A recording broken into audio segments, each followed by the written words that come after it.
Ethan Hunt is getting married. No, not to that woman he fell madly in love with last time. Turns out he wants to forget that movie as much as I do. He's marrying a normie with a regular job. So join us for Simon Pegg's first adventure and the villainous Philip Seymour Hoffman as we discuss Mission Impossible 3.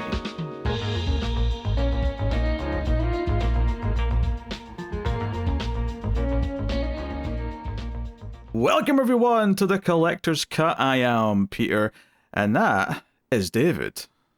Copy. All I ever do is copy. This is a movie podcast. We're working through Mission Impossible season, and your mission, should you choose to accept it, is listen to two idiots talk about the movie for what will probably be a couple of hours, annoying us, but, you know, that's fine. Get ready for the 5-hour breakdown of Mission Impossible 3. Ah, dear. We'll start spoiler free, of course, as we always do. We'll give you a warning before we go into the spoilers, but we are today talking about Mission Impossible 3. I realised there I hadn't said the movie title yet. We're doing the third one. So it's the third one today. Yes. So spoiler free, and then we'll warn you before we get into spoilers. And of course, if you're enjoying the show on YouTube, do hit the like button. It helps us out a bunch if you do. And of course, you can support the show and get bonus content over in Patreon, but I'll tell you more about that at the end of the episode. So, you know, Mission Impossible 1, good. Definitely had some problems, but there was things to like in there. We were fairly positive. Mission Impossible 2, not so good. In fact, pretty shit, if we're being frank. What? So, we came into this with, like, hopes, dreams, heads held high, because hopefully this was going to be the step up. And while I had seen this back in 2007 or maybe 2008, may have been a year later, you know, I didn't remember much. I remembered Philip Seymour Hoffman being the villain. I remembered that. I remembered Ethan Hunt being engaged and, like, being in a relationship that was, like, you know, he had, like, a bit of a secret identity thing going on where the fiance didn't know about his life as a secret agent, all that stuff. But beyond that, I couldn't have told you what the big set pieces were. I couldn't told you what the plot was about. I couldn't have told you anything else. I'd forgotten all of it, which doesn't necessarily mean anything. It could mean it's forgettable, but it's also been long enough that it might just mean it's been nearly 20 years. So just... I was going to say, you got 2 decades of how many other movies in between that? I think that's fair to say something's got to give. It's been so long that Tom Cruise didn't even seem that old in this. Right. Which is... Not that he is old in this by any means, but this was definitely the era where you started to notice that his love interests were always in their late 20s, early 30s, regardless of whatever age he was. It was definitely around this late 2000s where you started to notice it as a bit of a trend in the movies. For me, it was War of the Worlds. That was the movie where I was like, getting a couple wrinkles there, Tom. Barely noticeable, but definitely there. Yeah, that was just a couple of years before this. So this is directed by J.J. Abrams, who was kind of coming into his own as a movie director, you know, rather than just sort of someone who kicks off TV shows. Yeah. Not really. No, this was his directorial debut. What did I just say there that contradicted that? That he was coming into his own as a movie director. I guess if you count coming into his own as just beginning, but I think that term is like 3 or 4 down the road. Well, that what I mean is that he was a known name for TV, and this was kind of his his Hollywood. To be honest, in my memory, I thought Super 8 was first, but fair enough if this was first. But like, I didn't think it was that far into his movie career. The point I was making though is that he was already kind of established elsewhere, and this was his like big turn in movies, for better or worse. So. That is something to discuss when we get into this as well. It's another known director, although unlike John Woo, who'd like come from making movies in you know his native country and coming to the US. Not that Mission Impossible 2 was the first one that he did like that by any means. He'd been doing it for a good 5 or 6 years by that point. And then Brian De Palma was this director who was at like sort of the later stages of his career. He'd been like making movies for decades, and he was this like prestigious director from years gone by. This is the opposite. This is like sort of this, relatively speaking, a younger guy who's getting his first chance at a blockbuster with Mission Impossible 3. So kind of run the spectrum of possible choices in a lot of ways there. I mean, you know, they're all men. I suppose they're not that different, but you know what I mean.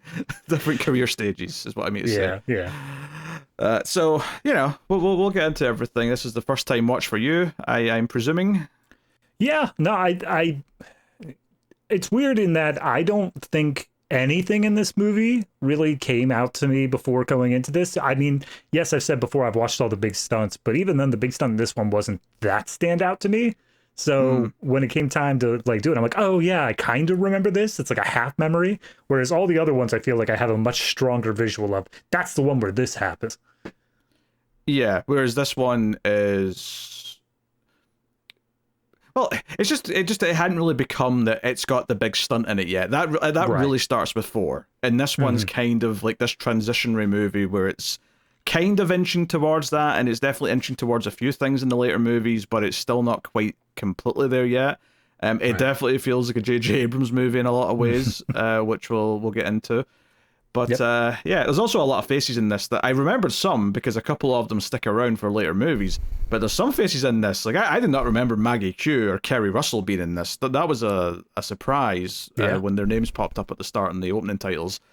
Or even Lawrence Fishburne I'd completely forgotten about. So, you know.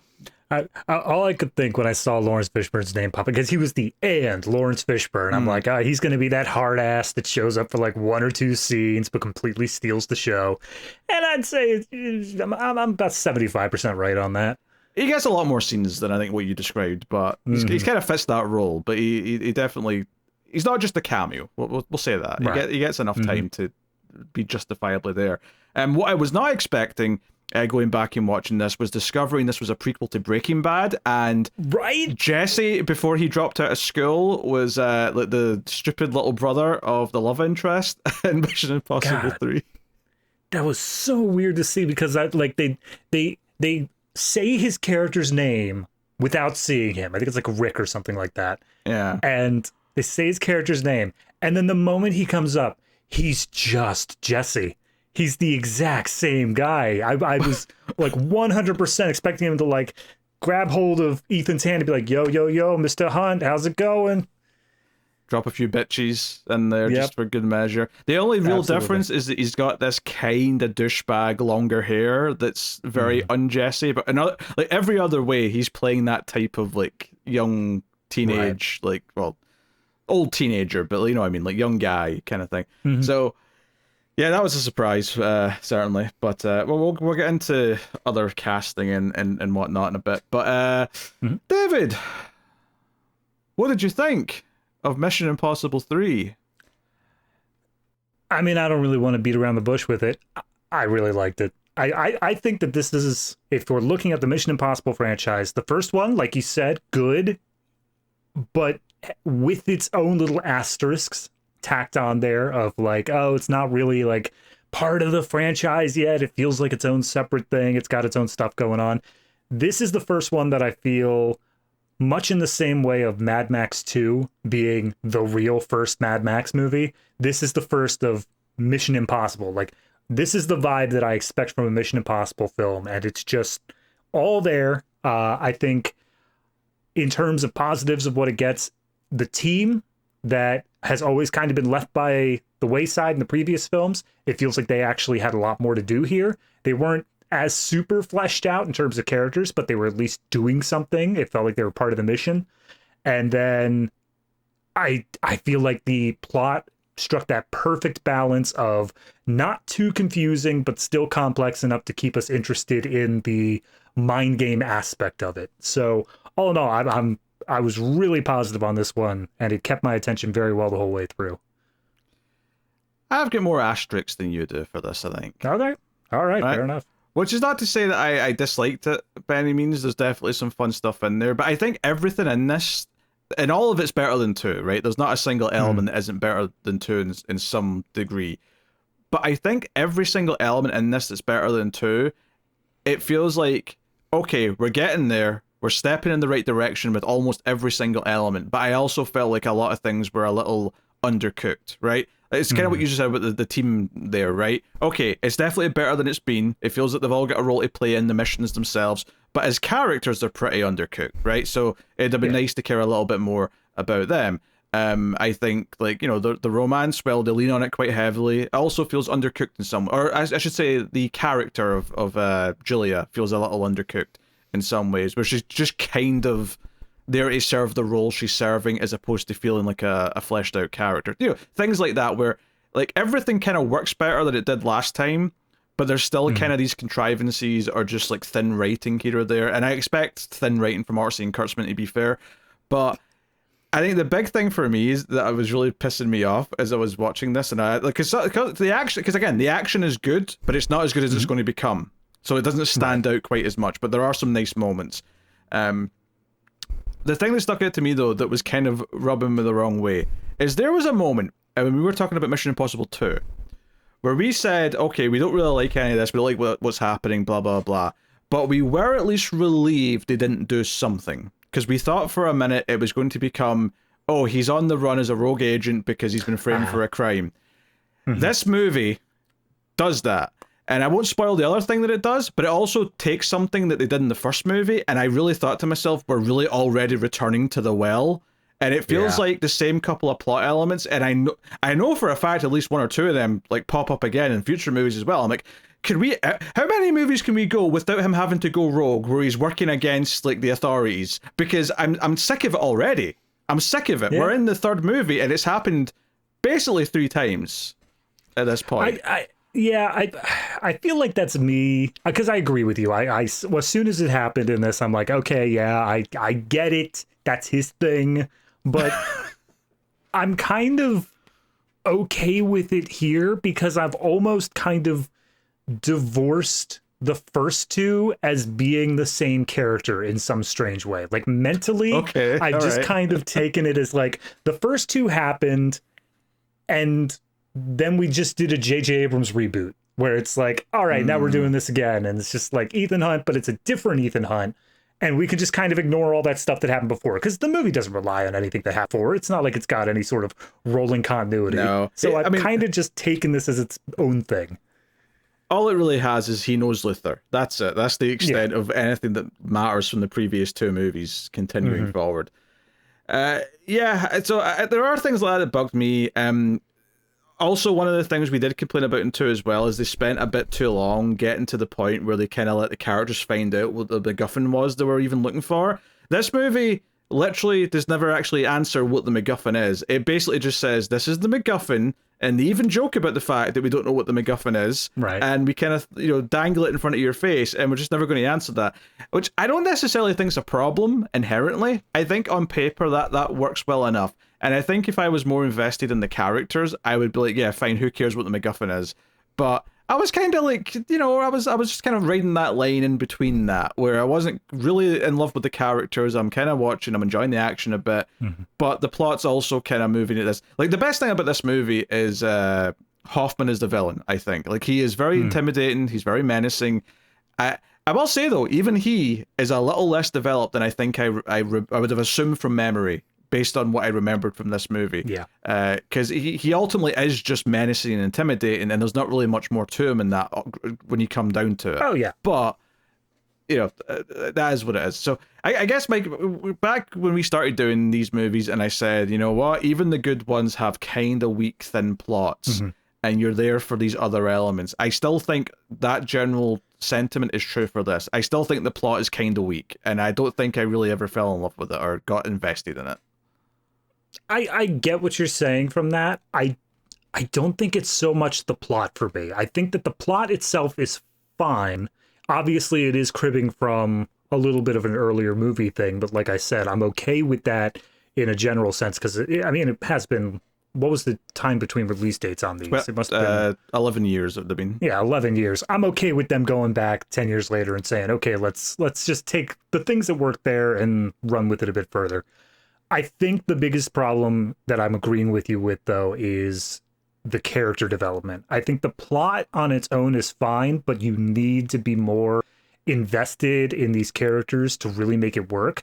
I wasn't 100%, but I think I was more okay on the romance than you were, because they did take some time, basically end of the first act, to really drive it home, to really make it something big. So I'm okay with it there, but when it comes down to the side characters, the rest of the teams, as much as they did have something to do, like, if you asked me, like, gun to my head, what the name of not Ving Rhames, but the other dude on the team was, The I'd be Irish dead. guy. I have no idea. There's nothing to Yeah. tell me what his name is. So clearly there is a little bit lacking there, but I feel like the rest of it I'm a little bit more positive than you are. No, that's fair. I just, it feels like a relatively hollow blockbuster, but it is better at being the blockbuster than 2 ever was. Right. And I think that's, that makes it better. I think it makes it made it more fresh at the time than 2 was. It kind of came out and surprised people, at least I mean, I definitely remember not being blown away. Like, I remember hearing some buzz about it, watching it and thinking, okay, that's definitely better than 2, but whatever. Like, when the next one came out, when Ghost Protocol came out, I wasn't anticipating that. I wasn't looking forward to that. I just, like, I went to the movies to see most things that came out. It looked decent enough, and was surprised by how much I liked that one compared to the previous entries. Right. This one, I think, still suffers from a lot of just, I don't know, just convoluted little things, little shortcuts taken in the writing. There's a good, again, I don't want to spoil anything yet, so because we're still very much in spoiler free here.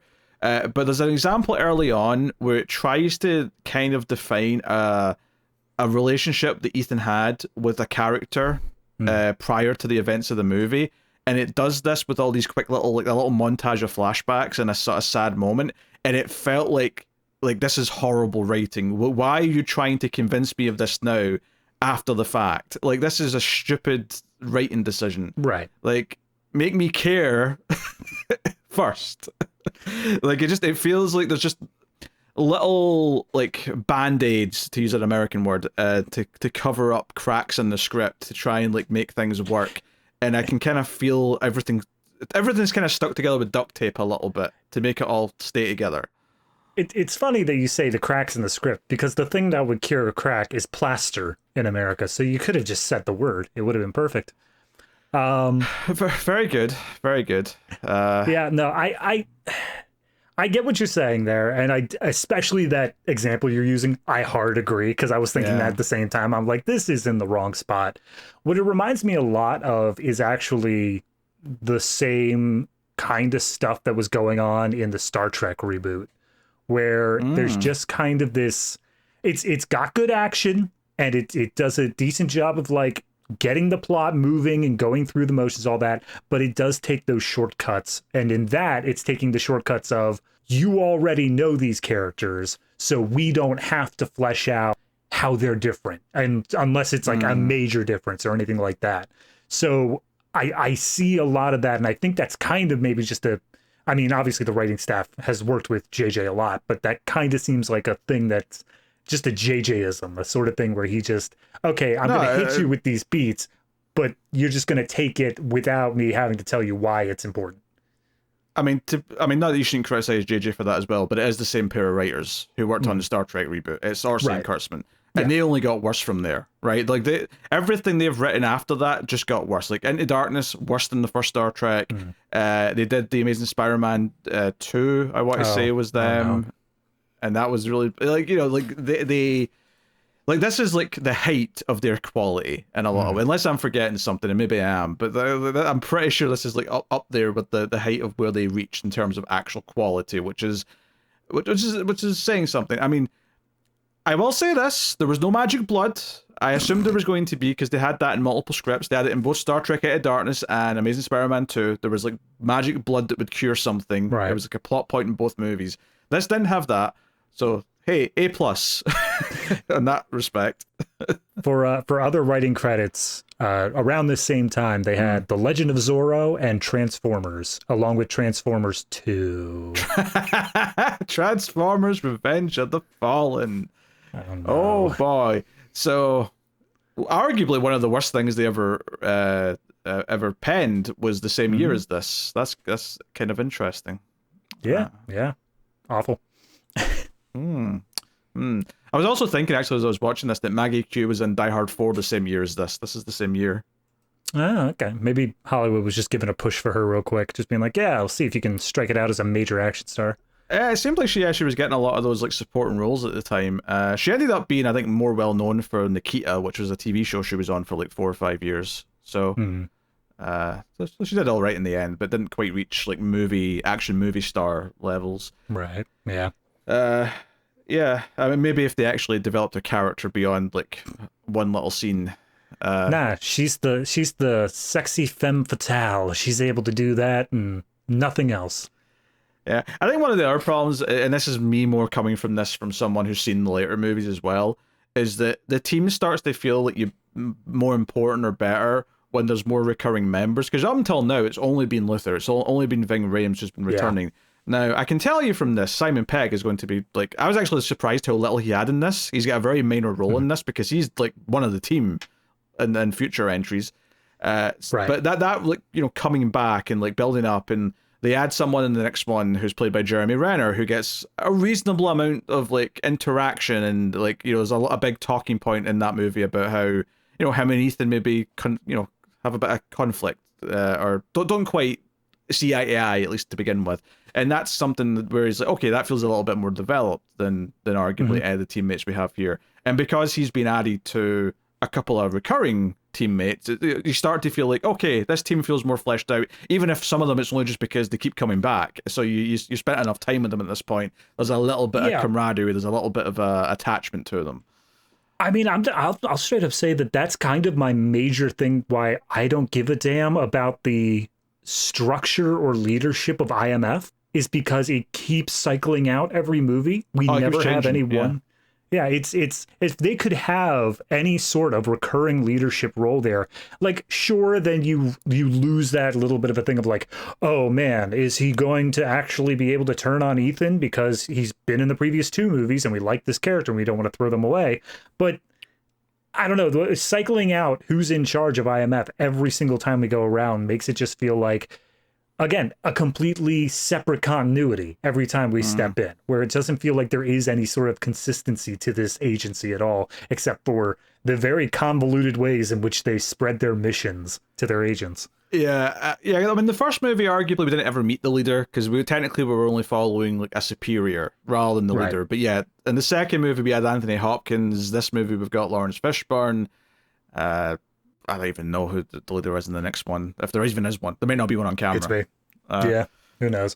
Yeah, I don't know. So, yeah, we have Tom Cruise as Ethan Hunt, obviously, right? He's doing his thing. We got Michelle Monaghan as Julia, who, was in other stuff around this time as well. This wasn't the only thing I knew her from at this time, certainly. We got Ving Rhames back as Luther. We got Philip Seymour Hoffman as the villain. Which, if I asked you what his name was without you checking, would you be able to tell me? I would, but that's only because his last name is Davian, and it just kind of buried it in my head of like, it kind of sounds like my name. What's funny is that's the part that I can never remember, because it's just such a weird name, regardless of how close it is to David. Just Davian is just such a weird name. Billy Crudup's there is someone who works at IMF, who Ethan's always talking to. Declan and Zen, that's the Irish guy and Maggie Q's characters who are kind of on the team. They never said Declan. There's no way I missed them saying Declan. Kerry Russell's also an agent. She's called Lindsay Farris. And then Simon Pegg is Benji, of course. Yep. So the man behind the computer and tech lab sort of thing. Yeah, that's kind of visual. So and then Aaron Paul as Julia's little brother, who's in like 2 scenes. And that's it. Little did they know they had the star of what would be the hottest TV show starting just a year later in their movie. Yeah, no, that's absolutely insane to me. Like, I know that happens for pretty much every actor in Hollywood. Is you can go back and see them at like, oh, look at them in their itty bitty role in the background of that one scene. But like, he's so close. He's so close to being this big name guy, and he doesn't have anything to do here. The one that always sticks out in my head, because I just noticed it, is in Freddy vs. Jason in like a scene at a high school. In the background, one of the students is just Evangeline Lilly. She's just there. Oh. And it's like, and that was a year before Lost. So again, it's just like right before the thing that they became known for. Just kind of wild. But yeah, that's pretty much we mentioned Lawrence Fishburne already as the head of IMF.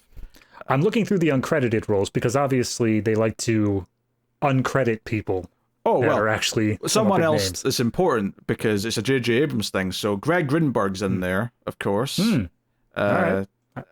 Is that his name? Am I mixing his name up? I'm actually not sure who you're talking I think about. that's Who right. is this? He's at the party at the start. He's the one that Ethan's telling about his job. Oh, that's right. I did recognize him. Yeah. Yeah. He has a cameo in Lost Pilot. He's got a cameo in Star Wars 7. He's got, he's popped up in all the Abrams things in one way or another. Yeah, I know exactly who you're talking about. Yeah. He's because I saw him and I was like, oh, wait a minute, you're a somewhat respectable actor. How are you going to fit into this plot? And the answer is, he's not. He's not here anymore. No, not that I think he's an unrespectable actor, but I feel like he's just the guy that shows up in J.J. Abrams things. I don't know. I guess the biggest role he had disconnected from that was Heroes, because he was actually like a main character on that show.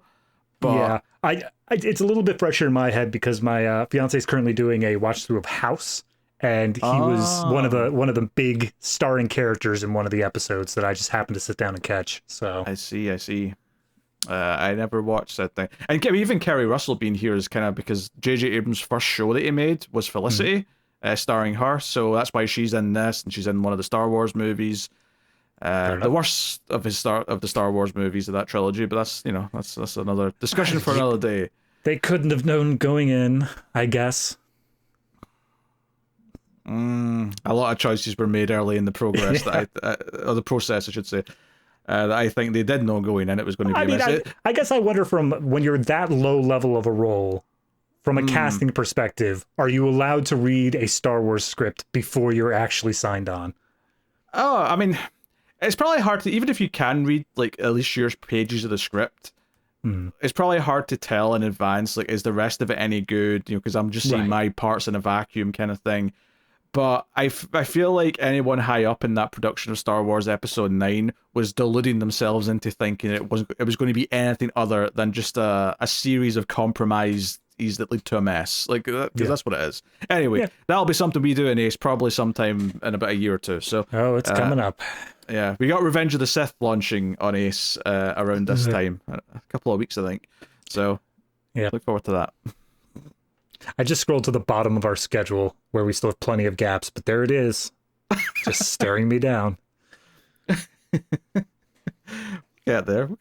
We have to speed up if they actually like announce and release a new Star Wars movie. Not counting the one that's like a capper to the TV shows. We're not counting that one. Yeah. But that would require us to watch the TV shows. That's not happening. Anyway, so as far as spoiler-free stuff, it's also a kind of a connection to JJ, but a good one at that, though, because despite the fact that JJ starts a bunch of TV shows, he doesn't actually stick around and run them and like develop where the story's going to go. He lets other people do that. So I actually quite like Lost, and I really like Fringe as well. I actually like Fringe a bit more than Lost in the end. But one of the things that those shows had, or specifically Lost had, was composer Michael Giacchino, who is very well respected now, but this was earlier in his career when he was doing Lost and getting a lot of accolades for that, but this is kind of relatively early in him doing a lot of movies, and he's done a bunch of stuff over the years now. But I don't think this sticks out as one of his better scores, but I think that's just, I think that's mostly just down to, you have the Mission Impossible theme, and then you do stuff for a bunch of what is relatively generic action scenes. Right. It doesn't, this isn't like later with the Star Trek movie where he's like, okay, I'm going to do my own Star Trek theme. And, and regardless of what you think of that Star Trek reboot, hey, the score's pretty good. It's really playful. It's done a lot of new themes. It's done a lot of things. Yeah. Or even the modern Spider-Man movies, he did those. Like, he's very good at doing kind of fun, bombastic, or emotional kind of scores. Yeah. And this, it's definitely better than the last movie's score. I'll say that much. You didn't appreciate all of the flamenco music and hard bar and acoustic guitar and all that? No, I did not. Limp Bizkit. Hey, Limp Bizkit with a highlight. I know you really like that. I mean, there's some nostalgia. I was like 11 when that song came out. That's prime Bizkit age. Yeah, I know. Did you think I've liked Limp Bizkit's done since 2003? No, I have not. Somebody's buying his albums, and it's not 11-year-olds, I'll tell you that. I mean, Wait, who buys albums anymore? People. That's fair. They're on Spotify or they're Apple Hasn't he Music moved on to account. directing? Isn't Fred Durst director now? Oh, I know all too well. He's moved on to directing. All right, You're fair lucky. enough. You're lucky that before Extra Reels began, me and Tim already did his Extra Reels worthy movie, Yes. The Fanatic, starring John Travolta. Oh, that's right. That was him. Yep. John Travolta's a man with learning difficulties. Oh, what a ride that was. Is that a horror movie? Is that technically horror? Not really. It's kind of more of a thriller. To be honest, if Extra Reels had existed, it'd have been an Extra Reels movie. But Oh, I'm sure. Yeah. But it was like, no, let's do something stupid for the bonus, and we ended up doing that. But who knows? Maybe enough time passes, I'll make you watch it just for the fun. I'd sooner die. Anyway. Then, David, prepare to die. As far as anything else goes, I mean, the movie does the in media res opening, where it actually gives you like a scene from the third act, pretty much, and then like snaps back to the start. And you wanted the fuse in the opening titles, and they give you the fuse. They did. I thought that would be a bit too silly for them, and they'd try to like move away from that as they got more serious in the films. But nah, they stick to it. Good on them. You also said the face thing wouldn't come back, and here we are, 3 in a row.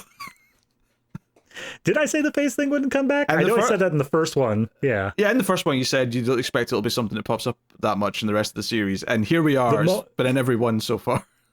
Here's the thing. The first one, it did feel like it was a big enough deal, so I felt like they were going to toss it. The second one showed me that they are married to this idea. Oh, they and love they are it. never giving it up.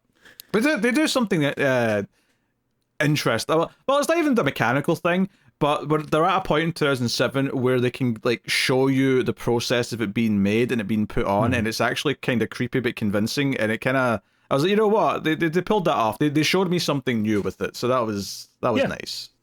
It was really interesting that they actually took a real-time, no cuts, sit down of Tom Cruise sitting in a chair for 8 hours getting made up. It was incredible. But it's interesting though, because there's a transition from him wearing like a Philip Seymour Hoffman mask, and it does like a neat little trick where it switches over to Philip Seymour Hoffman. I mean, if we're not counting it as a spoiler, I really love that transition because they play with your expectations so well, because they show him slipping the mask on, and then they kind of like wiggle his face a little bit, and then the camera moves behind Ving Rhames' back. And then when it comes out the other side, you're expecting it to be like, and now it's just going to be Philip Seymour Hoffman sitting in a chair. Oh, no. They don't, because it's still, the mask is like looking weird. And at some point, they just like seamlessly blend in the fact that now he's sitting in the chair. Well, it's not even just at some point though. It's a very specific moment to make it feel convincing. It's when Ving Rhames like goes to like push the eyes in, so it, like with a bit of makeup to sort of merge it into like his outer eye. And that's basically the moment where it's like, oh no, now it looks like authentic, and that's where it switched to Hoffman. And it's like, okay, you know what? You did a really good transition there that was very convincing. So, yeah. But I especially liked that they did behind the back, because it's playing with the expectation. Like, we all know that's where it happens. We all know that's the transition point, but then they don't. And you're like, well, now I'm intrigued. How are you going to pull this off? Yeah, so that was good. Mm-hmm. So, I will say from a structural perspective, the movie kind of has two middle heists in a weird way, which did stuck out to me as feeling a little bit, because I was kind of ready for the third act, and then it was like, okay, no, we're doing another middle heist before the third act. And I'm like, okay, all right. Yeah, if I had a major complaint, I think that the third act feels like it's just a bit too light for me. It has the reveal, the big shocker twist, and then it just kind of doesn't have another big moment after that. There's if the romantic aspect was working for you, there's something there, but I don't think it really had as big of a high as the moments leading right up to that moment. It's like in the first movie you got the big train action sequence, and I don't think you get much of an action sequence at the end of this. No. They've all happened by that point. Yeah. If anything, there's a very strange choice, and I won't spoil anything. There's a very strange choice they make with the final action sequence that I don't know why they did it. It kind of works for it, but it's also really weird at the same time. But we'll get to that. I think I know what you're talking about, and I think I also have a critique about that. Fair enough. So, yeah, okay, I think we're just about ready to dive into spoilers then, so we can talk about the plot and everything the movie does, because there's some twists and turns and whatever else. So spoilers for Mission Impossible 3, the last of the numbered Mission Impossibles. Although I'll refer to the rest of them as 4, 5, 6, 7, and 8 as much as I want. Absolutely. But yeah, this is number 3. So, yeah. So the movie opens with like basically part of the standoff later in the film, which is Ethan's tied up, the bad guys got him, and Philip Seymour Hoffman's like, I'm going to count to 10, and if you don't give me the rabbit foot, I'm going to kill her. And we see Julia, who we don't really know yet, but we see her tied up and gagged, and she's like, struggling.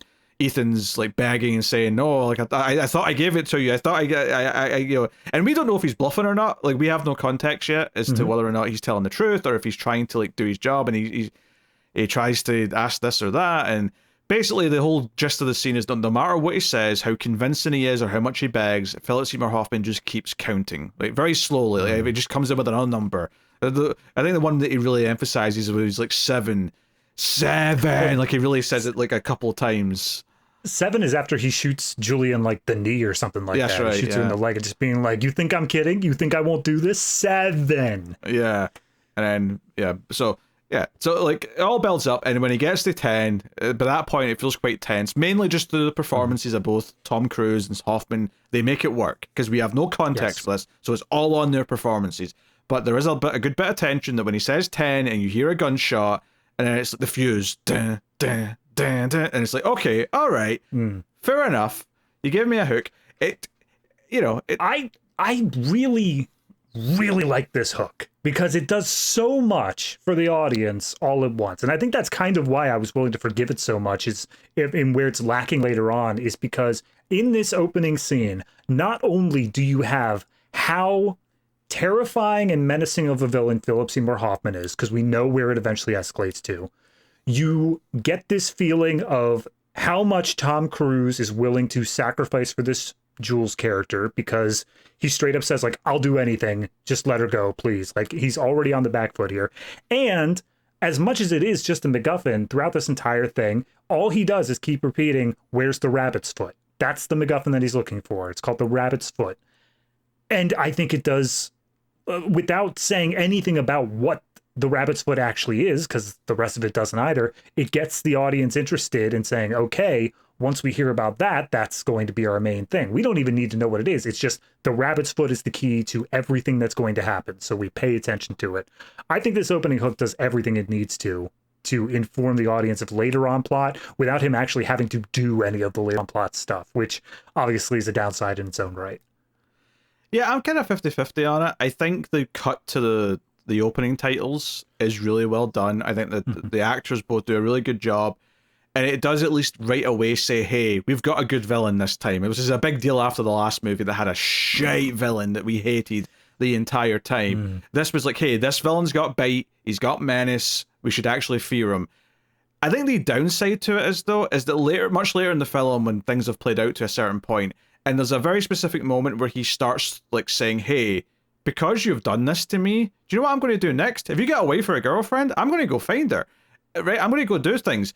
And I'm very conflicted as to whether or not that pivot in his threat works better or worse, because we already know he's going to do it for sure. Like, on the one hand, I'm like, well, we know he's going to get her, so we know that there's real malice in this threat. We know he's not just bluffing. But at the same time, I wonder if like, but the fact that we're already like exploring the themes throughout the whole movie of like, can Ethan have this married life as well as still be connected to the agency? Because that's like the main theme of the whole movie. Right. Like, it's not like we hadn't set up this idea that at some point that this part of his life is going to interfere with her life, and that's going to be his fault, and like that all makes sense anyway. So I don't know if you necessarily need to tease it at the start with this big tense scene, but it does, like, doing the tense scene and then going back to earlier in the story, it can be a crutch. It's something TV shows do a lot when they just like they're like, oh, we don't have enough action until like the back half of the episode. Put a little bit of it at the start and then say 48 hours earlier and just hook the audience right away. You know, it can be a bit of a crutch. That said, compared to some of the other crutches I think they use in the writing in this movie, this one is by far the least offender. This is one that I can live with for the most part. No, yeah, I mean, I've seen in media res be used horribly.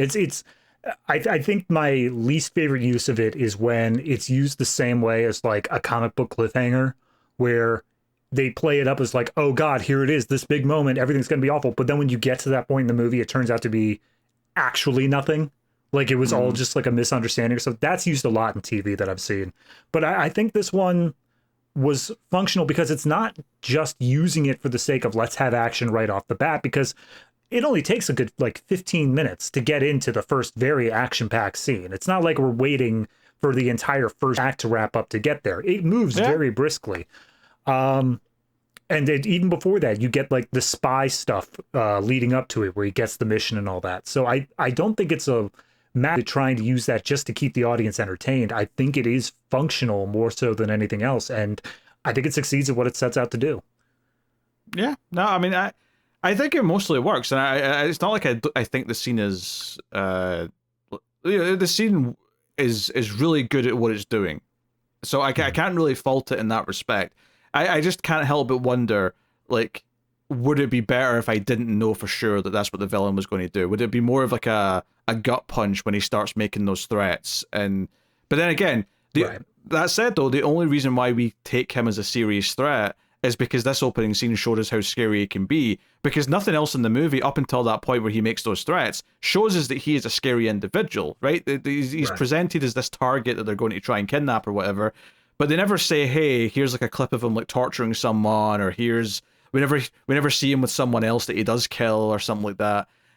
Yeah, pretty much right up until that moment, he could just be any other stereotypical rich guy. Yeah. Like, that's all he does. He has resources out the ass, but there's nothing else that makes him menacing. Yeah. So I guess you'd have to like replace this with an alternate scene of him being a bad guy to sell as the villainy. But I'm not saying they should, or that like that would be better necessarily. I'm just kind of, it has me pondering. Like I'm pondering it because I think there's possibilities here. But we get into like the main chunk of the movie though, and Ethan's at a engagement party, his own engagement party, and we meet Julia, who he's met at some point. He's got a cover that he works at a transport like agency of some kind, where he's really enthusiastic about the way he describes it. He's like, oh, I'm watching the highways and I can see on the grid that one car's stalled, and it's like a ripple effect. It's like an organism that's living and breathing. And I'm like, all right, Ethan, rein it in a bit. Not everyone loves their boring job this much.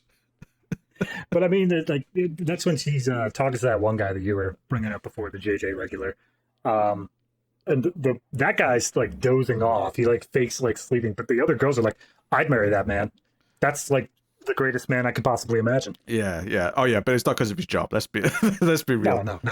Let's be real. But he's passionate. That's what's needed. They do set up like a thing that they kind of pay off later. Actually, is that he can read lips. Where he's kind of like not spying, even though he is a spy, so it wouldn't be out of character for him. But he's kind of like watching the conversation that Julia is having with her friends about how they first met, and she can't like remember the name of the lake that they like went to or whatever, and he kind of just pops his head around the corner and says, hey, it was Lake whatever, and they're all like, how did he hear that? And it's because he was watching through the window, he could read their lips. So no, I appreciate it. The one bit that got me is just like a moment of cringe is I guess it's the sister of the fiance stands up and gives a little speech, and it's, from a writing perspective, it's super expository. It's like 100% of like, oh, they don't have any, or we don't have any parents. We're both orphaned, but so is Ethan, and so we're going to make this family. No. Her mom was literally there. It was just a dad that was dead, and he couldn't walk her down the aisle. That's right. Yeah. It was dad. Sorry, my bad. Yeah, but regardless, the bit that got me to cringe was she gets up there and she says, "Oh, and." I'm also pregnant, so everybody remember that. And I'm like, lady, this ain't your party. You don't get to do that in the middle of your thing. Yeah, you're right. You didn't really need this. I guess the purpose it serves, if I'm being generous, is that it tells you just how mundane and boring of a normal person's life this party's for, right? It's really selling this idea that he is becoming boring family man. And it's not until he gets the phone call where clearly it's like a bunch of code words. We're offering you this paid expense trip to Mexico. And he's like, oh no. And he just hangs up and he's like, I need to go. The slow look around, like, where is he? He throws the ice out and then goes and says, hey, we ran out of ice. I have to go pick up some. I'll be back soon. And he has like a secret rendezvous with Musgrave is his name. I could not have told you that in a million years. But that's Billy Crudup's character. If we're in spoilers, I'm just going to go ahead and say this. Musgrave as a name, especially with grave in it, I will never trust this man. You have done nothing to ever make me think I could trust this man. So when we get into it, I still don't trust this man. Here's the thing, right?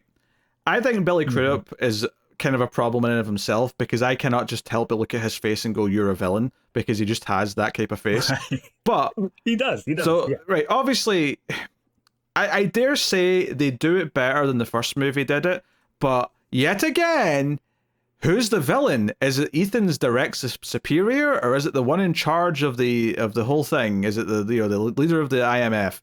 Right? We do that again, and we milk it so much before we finally reveal that it's really Crudup that's the villain.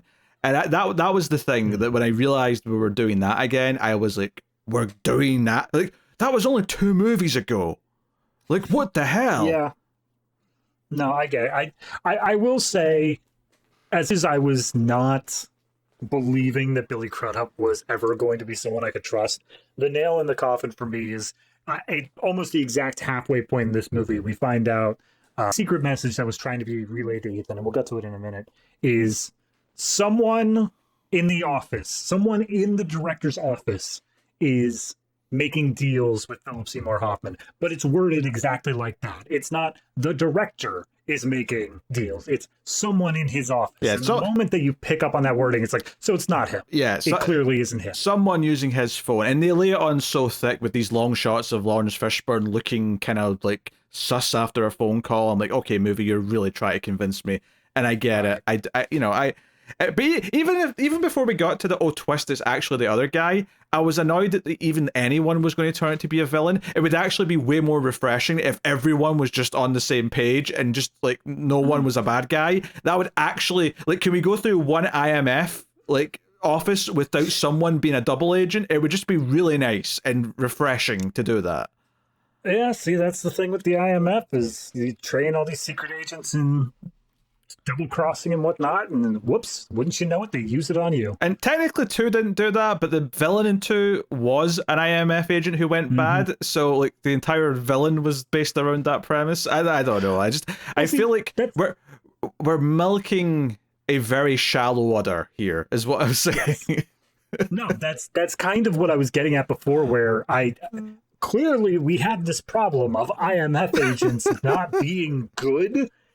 And yet, with this high turnover of the upper management, I don't feel like I have a good grasp on IMF as a whole. So all it is in my head at this point is a villain pool. Like, yes. It's just made to give us villains. I don't know if that changes later on, but that's all I'm getting. Yeah, it's almost like giving a team or like a branch of government this much power to do all these shady things and be good at lying about things. It leads to bad scenarios where they try and use that power for their own good. That said, though, the motivations for Crudup's character later on do sound like more like he believes he's doing the right thing for the country, because they're like, doing this to make deals so that we can catch terrorists and stuff. It's very much an ends justify the means thing for him, but he's it is straight up American imperialism. It has nothing to do with secret spies or anything like that. He's just like, no, we just want to bomb the Middle East a little bit. Let's go do that. It did feel a little bit like, this is the first one you made after 9/11. There's a little bit of that seeping in here, is what I was getting. So, anyway, back to him first meeting him, and he's like, hey, Agent Faris has went missing. She was on a mission. And I'm like, who's this? Go on. Who's Agent Faris? And Ethan gets all like weird. And it does, I think they drop a line or two here where it's like, hey, I wish you'd stop just training the agents and go back out on the field. So they're telling us that Ethan gave up actually being an active agent a little while ago. How long that was, who knows? But he's been training the younger recruits. That's what he's been up to. So he's still working for them, but he's been at home base training the youngins. And we find out that Lindsay Faris, this is actually at her funeral. We find out in the flashbacks that she's the first graduate he ever had, that he like sort of said, you're ready for field work. Like, that was his big connection to her. Yeah. But that's why he's got such a personal investment, where even though he says he's not going to go, he takes the camera, which still, even though Crudup talked to him, the old Kodak camera still has the secret mission kind of embedded in it. And it's like, hey, Ethan, your mission, should you choose to accept it, blah, blah, blah, blah. She was looking for Philip Seymour Hoffman. She's been taken. She's somewhere in Germany. Let's, come get her. We've got a team. Luther's on the team. You like Luther, don't you? Honestly, my big thing here, right? Obviously, he lies and says he's got like a convention. He's got a transport convention to go. I'm like, how many times can you use this to excuse Ethan? Come on now. He's really into traffic. He'll just go to those all across the country. No, I actually do like this little sequence here. It's very brief, but once he gets the mission, you can tell he is seriously debating not accepting it because he's like, no, I've got my life here. I don't want to go back out there in the field again. It's a nightmare sequence, and then him waking up panicked, that sense of like, okay, I got to go do it. And it's very quick, but I like that moment of, do I give this up for, like, do I risk this at all just for the sake of getting back out there and saving her? Yeah, I think that's a good idea in theory, and I do appreciate that they're positing with that. I will say, knowing that he's just an agent still in later movies, and regardless of how this movie ends, like, he's not just living a married life in the next one. I'm sorry to say, David, like, we're not going to just continue that. I loved their relationship. Hey, it's better than the relationship in the last movie. I'll give it that. That's true. I am not surprised that Thandie Newton did not come back for this for any reason. Jeez, yeah. So he shows up for the mission. Luther's there with her two newbies, which is, one's Maggie Q, who I only recognize because it's Maggie Q, right? So she's easy to remember. And then other guy, white guy, who eventually spoke and had an Irish accent. I'm like, okay, you're Irish guy. That's who I'm going to remember you now. You're the Irish one. Yep. Absolutely. He brings the luck to the team. Honestly, the way they came out of the vehicles at the airfield in their sunglasses, I'm like, are you both villains secretly? Are you all going to turn on him? Other than Luther, because I know you won't turn on him, but like the other two feels like they look shady. Right away. I don't know what they were going for there. But they do a whole mission to go and rescue Kerry Russell's character, Agent Faris, and they set up like turrets that's controlled by Luther at a laptop, and there's a whole like sequence here where they're setting that up. It doesn't really matter that much, but they do it. No, honestly, everything except for the extraction just kind of felt to me like, this needs to be a bigger action scene, so let's throw in as much as we possibly can. It could have just as easily been written to be, Ethan goes in with a single pistol and gets the girl out, but everything else on top of it makes it a spectacle. No, he has to like give her an adrenaline shot when he finally gets to her, and that's like a whole thing. So we'll get into other things, but obviously they work together. When she wakes up enough, like he throws her a gun, and like, oh, she's quite capable. Like they're sort of like they're a team, they're a pair, right? Cool, that's nice. And at one point she says, hey, I want to talk to just you, turn off your comms. And he's like, what, why? And that was the moment where I went, oh no, there's a mole. Someone's a baddie. What? No. Really? We're doing that again? That was like the first moment of that feeling where I'm like, okay, I guess I'll just prep myself for this later.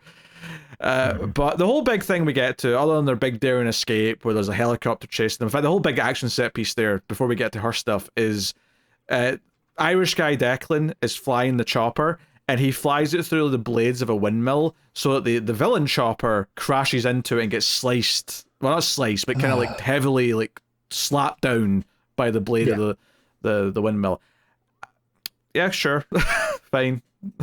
Whatever. It's honestly, like, Maggie Q throughout this whole thing, she's in charge of like overcharging the generators to cause like a blackout, to cause confusion, and then Ving Rhames is outside with the turret guns, and then Ethan's of course on the recon. So all I can think is, oh, okay, we're just going to get that exact same thing with the transport guy from the last movie, where it felt like he's doing nothing but sitting in the car and waiting. I'll give them credit that they at least had this daring chase through the windmills, but it still kind of just felt like he's getting the short end of the stick. Yeah.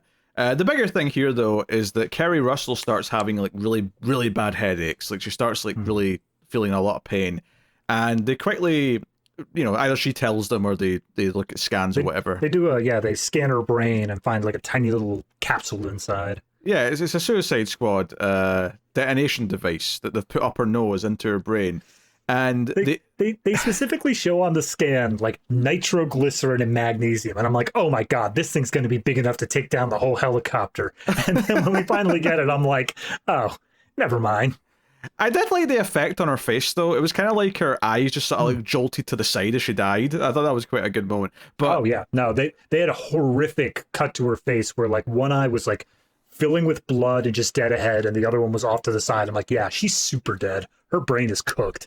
the big thing to set up here, though, is that they think they've got a chance of saving her if they like use a defibrillator to basically fry it, right? Jolt her to destroy this like explosive, and then bring her back by shocking her again. Like that's their plan. They have to kill her to kill it, and then bring her back.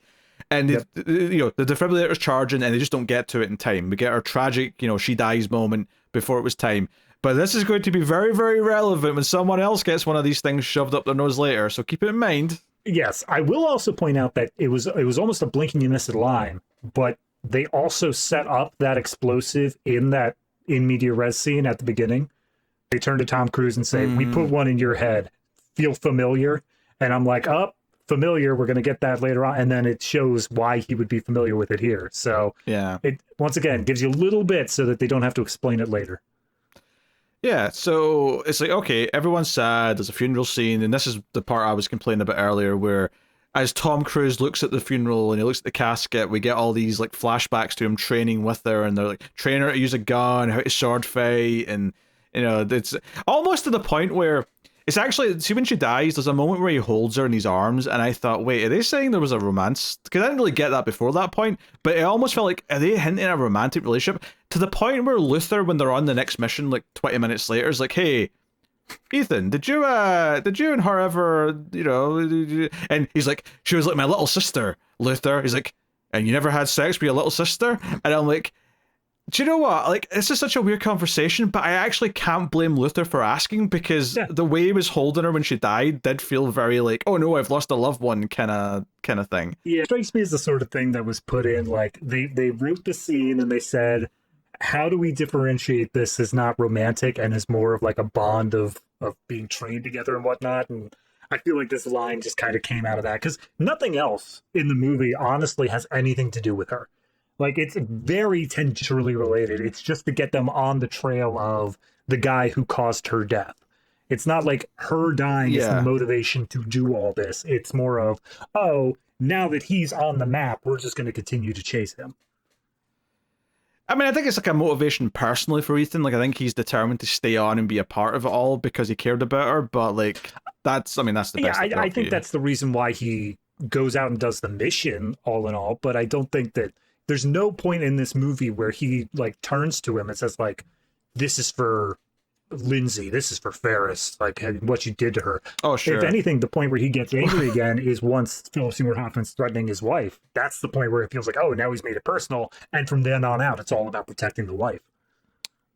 Yeah, well, no, absolutely is. But the reason why he even stays in the field, though, is because he cared about her. Like, that's the point I'm making, is that it is the personal motivation for him to even stay a part of the team and stay involved in anything that's going on.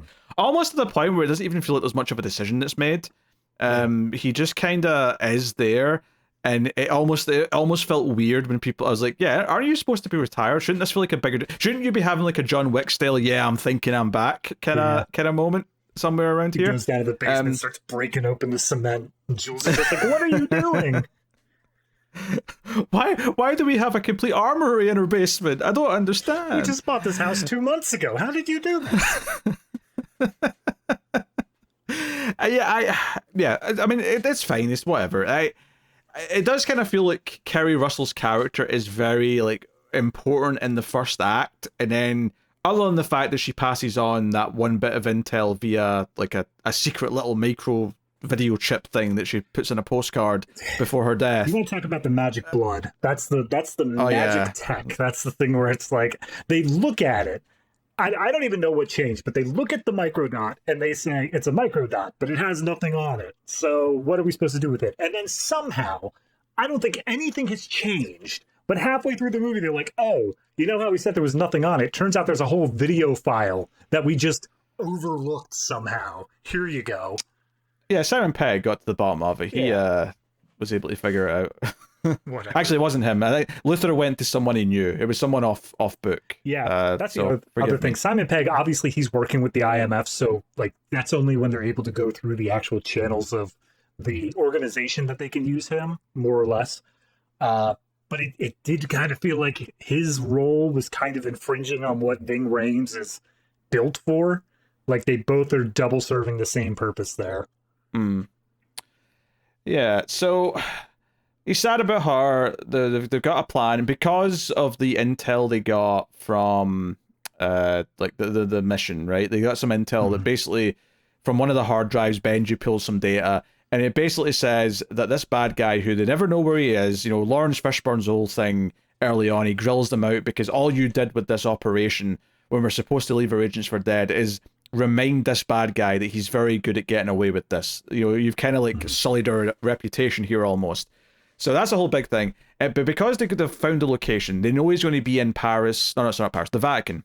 I'm thinking of Paris from later. Yes. He's going to be in the Vatican to get something about this rabbit foot, right? That's something they know he's going to be there. So Ethan immediately is like, hey, don't tell the uppers. We're going to go do this mission on our own, and we're going to like get him. This is our one chance to get to him. So that sort of sets up what our sort of middle movie heist is. Well, the first of two middle movie heists are, which, you know, don't get me wrong. Like when they said, because you know, immediately when they start talking about the plan, Ving Rhames is like, yeah, I reminded Ethan that the Vatican is, you know, in the middle of Rome with a giant wall around it and is kind of heavily security, you know, based because of it's the Vatican. Like, kind of a big deal sneaking in there. But, you know. They do make the one single reference. I think it might have actually been Luther, where he says, this is going to be even harder than Langley, referencing the first movie. So they got a little bit of a tie back there. I don't think I believed them it was harder, but, you know, that's... No, it seems either it was harder in, like, probabilities, things having to line up, but in terms of actual, like, physical, what they had to do, it seemed like he just walked down a few hallways and everything just worked out. Yeah. Yeah, so the one thing I did want to bring up, though, is that Benji's one scene until we get to the end. Oh, okay, I hate this scene. Yeah. I hate it.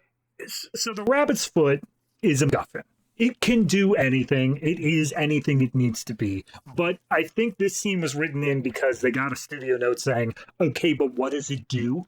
Like, why we need something that makes it an actual threat here? This is the problem, though, is that it's one thing to say put in an explanation or give the audience some more hints.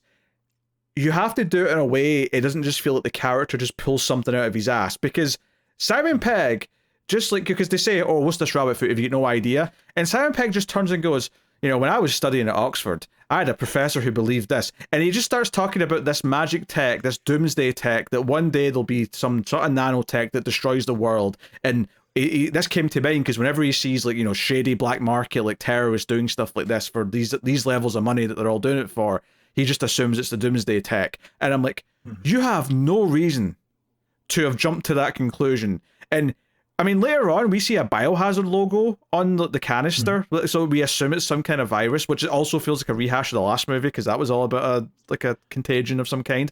Yeah, but, I mean, it could have been nanotech as well. But then at the very, very end of the film, you have Tom Cruise, still not knowing what it does, asking Lawrence Fishburne, hey, what does it do? And he's like, I'll tell you if you don't leave the agency. And he's like, bye. So... yeah, the teasers. Even the audience is still left up of like, yeah, we don't know what it does. You don't need to know what it does. We're just gonna say. Do you know why? Because the writers don't know what it does either, because they didn't have to decide what it does. Whoa!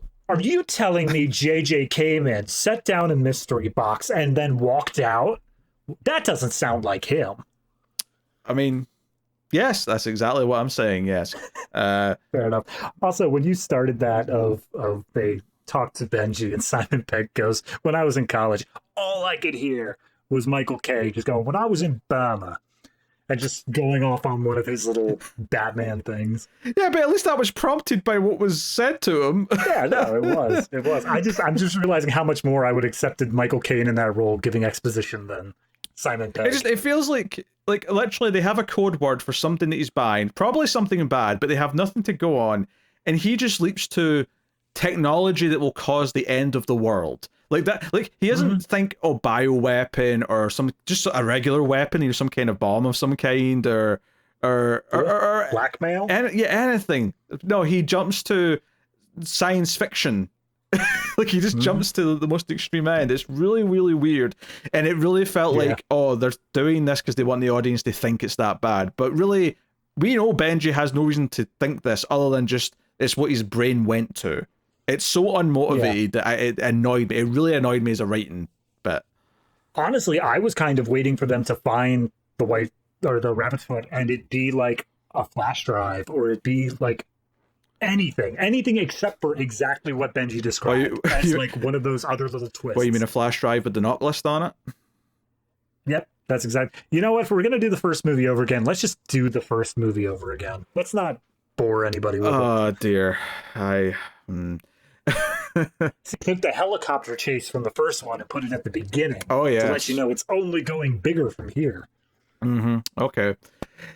So all right, so we've got our mission. They're all like, this is crazy, how are we going to do this? And you know, we see parts of the plan, you know, kind of play out.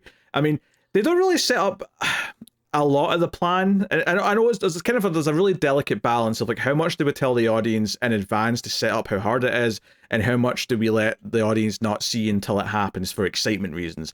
And this felt a little bit maybe pivoted too much towards not telling as much, right? They set up the wall around the Vatican and how hard it is to get in there, sure, but like everything with what they're going to do with the guy is completely left up to when it happens. Yeah, I think this one goes a little bit too far in the direction of, because there's no big stunt, because there's nothing where we are going to awe the audience, they left pretty much everything up for surprise.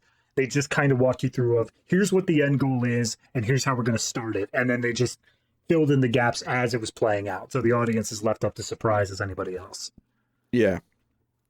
And they do a little thing here where when he has to go over the wall, he goes down a line and he stops right before the ground, and it's kind of reminiscent of the Wire in the first movie, which I'm not complaining about. I actually think because this is just like a little flourish in the middle of something else he's doing, and because it's not like he's trying to not hit the floor or not hit the ground, he's just trying to not get hurt. So he just like, no, I'll slow down first and then I'll go on the ground. It's just a little visual nod to the first movie, as opposed to being like, oh, we're building the whole thing around him dropping down on a wire and not hitting the floor again.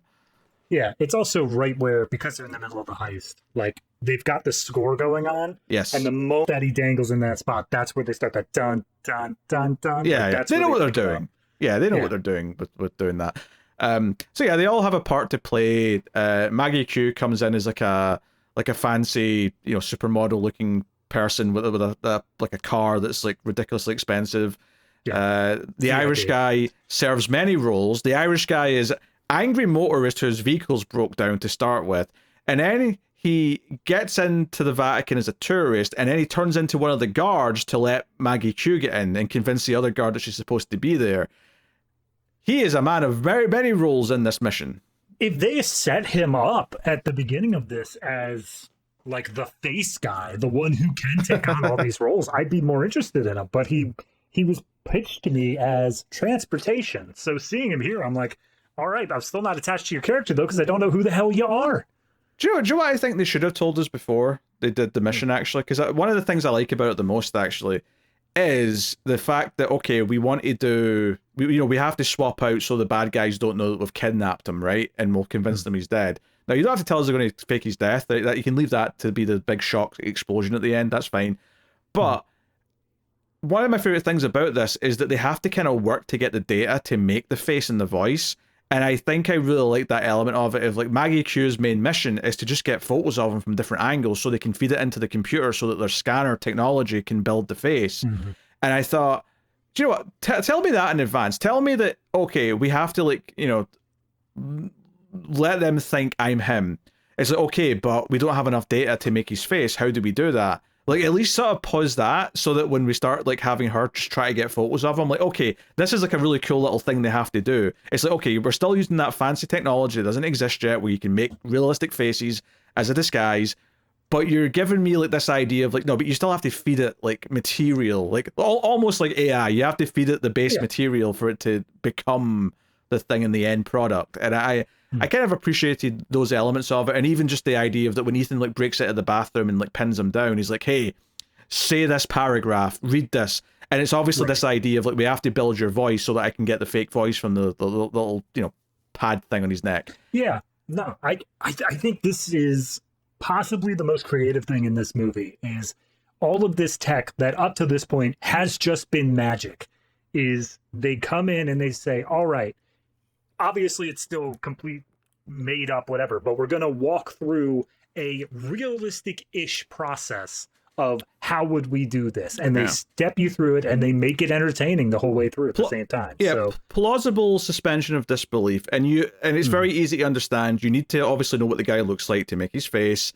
Simple mechanics. You need to know what he sounds like to make the voice, right? So you give him like a paragraph that has all of the different sounds that make up the dialect so that you can form your sentences out of it, right? Yep. Like that all makes sense to me, and it's just simple stuff where in any science fiction movie, not that this is science fiction, but in any science fiction movie, you tell me the DeLorean needs 1.21 gigawatts of electricity, it doesn't matter how made up that number is, we understand it's going to take a bolt of lightning to do it, so we can understand the stakes and what they need to try and pull off to make it work. Same thing here. Right. We can understand, they're getting the visuals and they're getting the sounds so they can actually pull off this disguise. Makes sense. Mm-hmm. Yeah, I think the only thing I would dock this sequence for is the made up, completely just for the sake of suspension timers that need to happen, where it's like, oh, you got 1 minute to do this, 2 minutes to do that. And then like when they're trying to render the audio, render the voice thing for him, they've got this whole thing that's to stall for 30 seconds because it's not ready yet. And that's sort of thing I get from a suspense point of view why it's there, but I feel like writing wise, they don't have enough set up to make it not feel like it's just a last minute cheap thing of, okay, now is he going to fail at this last second? I'll give you all the ones where it's like, oh, he's almost leaving, he's almost doing this, you have to, trick him, and Maggie Q spills the wine on him, so he has to go to the bathroom and all that.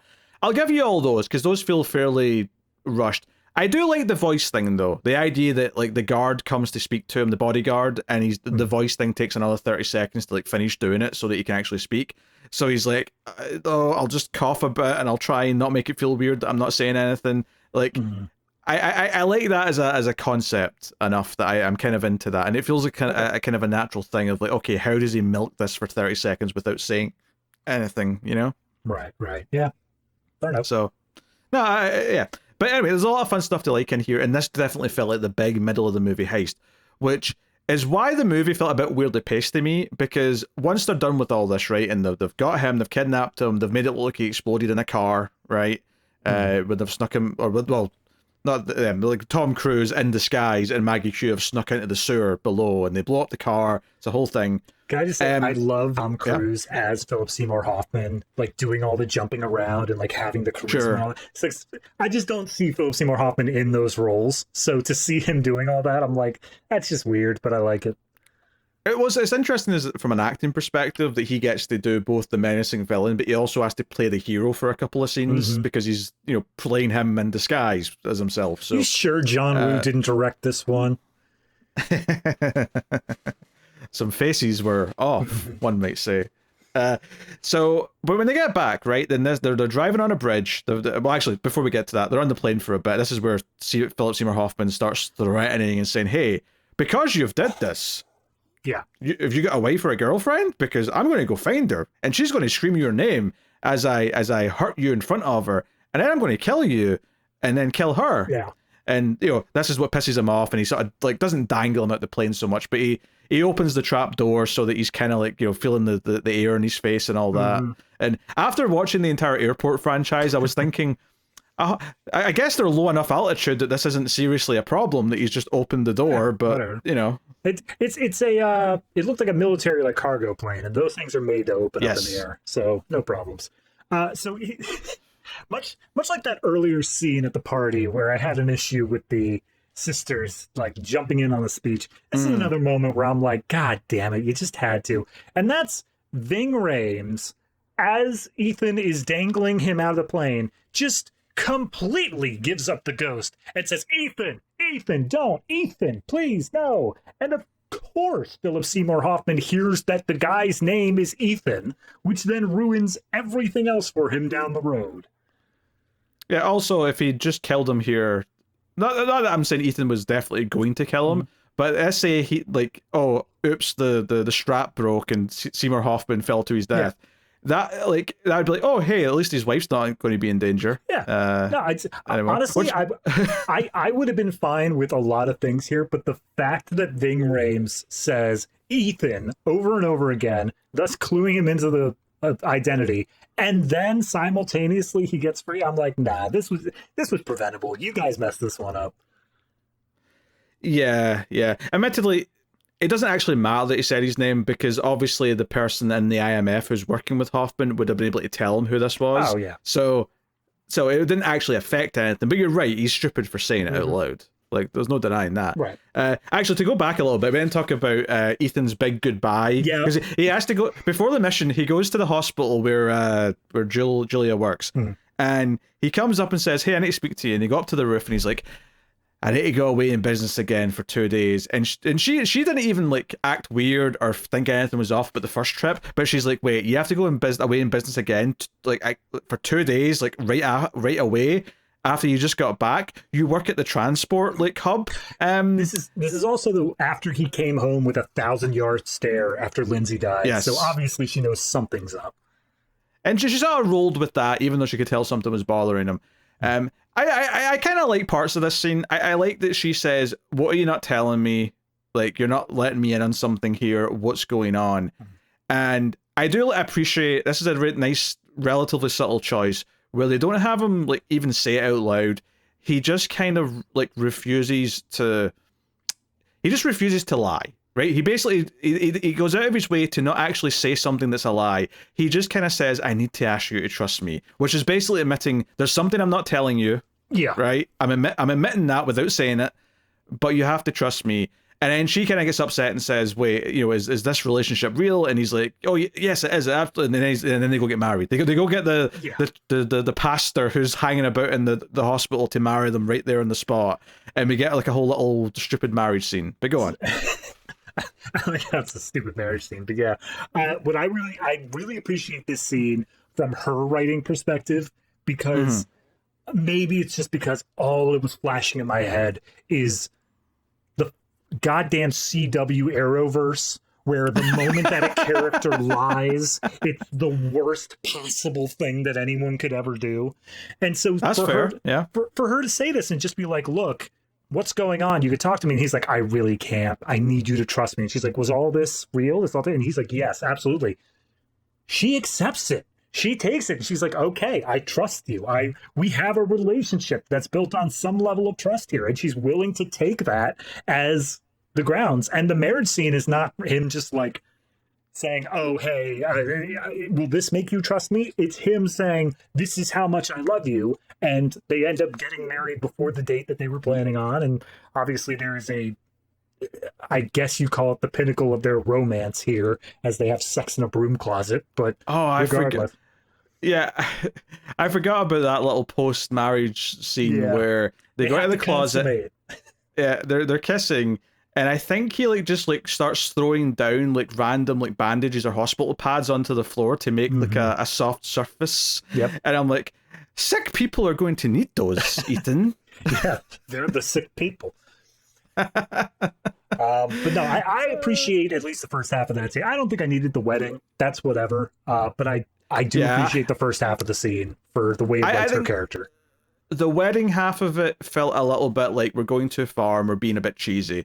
I think the conversation between them where he just sort of says without saying it, look, there is something I'm not telling you, but I'm asking you to trust me. It's not because I'm cheating. It's not because I want to lie to you. Again, not saying any of this out loud, but kind of just getting that idea across. No, this is real, and I don't want you to not trust me. So please trust me.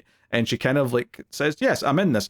And it's probably the most convincing it ever gets to making me buy the relationship, to making me buy that, this is a real relationship outside of his work life, there's some truth to it and whatever. I don't think it ever rises above this, but I do think it's the best it ever gets. I believed this one scene in selling their relationship more than any scene from the second movie.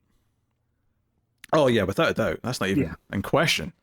Are you mad? That's they were supposed to be head over heels, just all in after the first time they met. And I didn't buy a second of it, but this sold me on a long-term relationship that has built up trust, and they are managing to move through it. So kudos on that. Yeah. I don't think it's an amazing relationship, but I do think it works. Like, I think it's I don't reached think it's that an amazing level. relationship because the characters are not properly fleshed out, but as much as it can be with what we've got. Yeah, so just wanted to mention that they're married now, right? So when they get back after the whole plane bit, and they're transporting Hoffman, like, down this like bridge. They've got several cars. He's in like an armored truck kind of thing. And at this point, there was a whole tease where Fishburne was like sniffing around the other character, what's his name, Musgrave, Crudup's character, and said, "Hey, did you authorize a mission?" And blah blah blah. He's like, "Yes, I did." And again, it's kind of trying to convince you still that that's Fishburne. And this is when they're in the car, and they finally get a call saying, "Hey, we've decoded that little micro dot thing with the video file." And it's the footage of Kerry Russell saying, "Hey, the call was coming from inside the house. I mean, the IMF office. The call was coming from inside the office." It's clearly the director or someone who works with him, but probably the director, yes, or maybe someone who works with him. And right at this moment is when a drone like starts blowing the crap out of the bridge, and trucks are getting flipped over. And to be fair, this turns into a reasonably good, high production value action sequence where there's jumping over like big holes in the bridge. There's missiles, there's helicopters with like armed dudes on it. Because of the time period, and I guess just where we were at with special effects, it felt very Transformers to me. Like I got that sort of shaky cam and all the cars just exploding. Like that's the vibe I was picking up there. Yeah, I will say the action in this is decent, but it kind of is maybe hindered a little bit, just by how JJ shoots it, by how he like cuts it together. It feels a little bit in that sort of frantic, choppy, like you said, kind of shaky vibe. But it felt fairly high quality. Nothing sort of stuck out as being like egregiously bad effects or anything like that. It all felt very up to par in that sense. Oh yeah. I will say minor critique here is that the other teammates, Maggie Q and our Irish boy Declan, they're clearly in this like parade of cars, and we see them get out of a car early on in the scene, and then they just disappear. And I was like, I was wondering where they were for the entire rest of the sequence. Yeah, I think it's the same with Ving Rhames. Is that he kind of shows up at one point, and I think he's taking care of a civilian, but when it comes time for Ethan to go do his thing, they all just kind of disappear into the background. Like they're not really a part of this here. Not that they're given anything else to do. It just feels like this is Ethan's time now. Let's focus on that. This is where it becomes the Tom Cruise show again, and he does a lot of running and jumping, gets this big like high caliber gun out to try and take out the chopper that. Because Hoffman, I did actually love the visual of this, is the bad guys that are getting Hoffman out of the truck, they use like a sort of like bubbly acid that freezes that part of the truck, and then they smash it. I thought that visual looked really cool. Like, it was such a weird color that it almost looked like it was like a video game like graphic like going on top of the thing, but it wasn't. It was just like a foam. It was just kind of looked weird. But he tries to shoot Hoffman, but his clip runs empty just as he takes the last couple of shots and doesn't quite get him, and Hoffman smirks back at him, and he immediately is like, oh no, he's going to go after Julia. That's what he threatened. Oh no. So he like grabs a phone and calls Aaron Paul and says, hey, is Julia at the house? He's like, no, man. Some English guy was looking for her, though. I said try her at the hospital. I'm like, oh, good job, Jesse. Top work. It's literally like, hey, man, did your English friend ever get in touch with you? And you see Tom's face just go like dead. It's just like, what did you say to him, you absolute screw up? Yeah, so, hey, to be fair to Jesse, right? He doesn't know his new brother-in-law is a spy, and that they should be concerned that there's like strange people looking for either him or his sister. No, I guess not. But I think that if I were to get a call from someone that I didn't recognize saying, hey, can you point me in the direction of so-and-so? I would say, I'll let them know you called and they'll give you a call back. Like, I'm not going to say, here's their latitude and longitude. Would you like their social security number as well? I mean, that's a fair point. So we see her, like, get, not even attacked, just quickly like knocked out of the hospital with a little. Yeah, they have some magic tech where it's like a little Nicorette sticker on the thing that just causes her to pass out. Yeah, so she's taken, and Tom Cruise is running through the hospital and whatnot, and this is where it goes. On you go. they had that heartbreaking moment from the audience perspective where as he runs into the hospital, he runs into the gurney that she's being wheeled out on in secret and just runs past because he's so blinded. So, oops, missed it up. But when he gets back outside the hospital, this is where a bunch of agents show up and try to apprehend him, and this is where we go full into, oh, he's been considered as the bad guy here, and he's now going to be the rogue agent. Now, they actually capture him, which, is a little different at least, but they put him in like a Hannibal Lecter-style mask and strap him onto a table, and they make Lawrence Fishburne look he's the bad guy because he's been kind of ominous, and then Crudup's the one who mouths some words at him because he can read lips and says, hey, we found out where the rabbit's, the rabbit's toe is, or the rabbit's foot. It's in Shanghai. Go get it. Go save your wife. And he gives him a little knife or whatever so he can get out of his restraints. It's like, hey, it is worth noting that Philip Seymour Hoffman has already called in at this point and says, you have 48 hours. Get me the rabbit's foot or your wife dies. That's right. So this is really going out of its way to say, hey, Crudup's the good guy who Ethan can trust. He's the one that's helping Ethan, you see. Yeah. And it just so happens that in helping Ethan, Hoffman gets the rabbit's foot. Wow, what a coincidence there. Yeah. So Ethan does a whole escape where he's going through the elevator shafts and he's jamming their communications. He's got one of those voice modulators on. He's faking the voice of Fishburne and tricking the security. Yeah, I think that's what he was doing. He was definitely faking himself as being Fishburne, but it sounded to me like he was just doing an impression. I don't think he had a modulator. No, yeah, that he's not. You could see it. He did? Okay, yeah. Because it sounded to me, it didn't sound close enough to Fishburne to me that it seemed like it was actually the modulation. I thought he was just yes, this is Lawrence Fishburne. Cancel that. Tom Cruise is cool. So they do a joke bit here when he gets out up top. At the place where it's pretending to be a travel or a transport thing. He puts the walkie-talkie next to the radio, and they do a whole bit where Lawrence Fishburne's like, "You've got to be kidding me! We're hearing this popular song," and I'm like, "Yeah, it's We Are Family." Yeah, okay, whatever. That felt almost tonally, just kind of that felt like a modern Marvel joke or something. It sticks out because there's nothing else in the movie that feels that type of tone. Yeah, I liked the moment where he's like, I just have to keep on jamming communications, and to do that, I just need to, set this down, and I'll put it next to this radio because why not?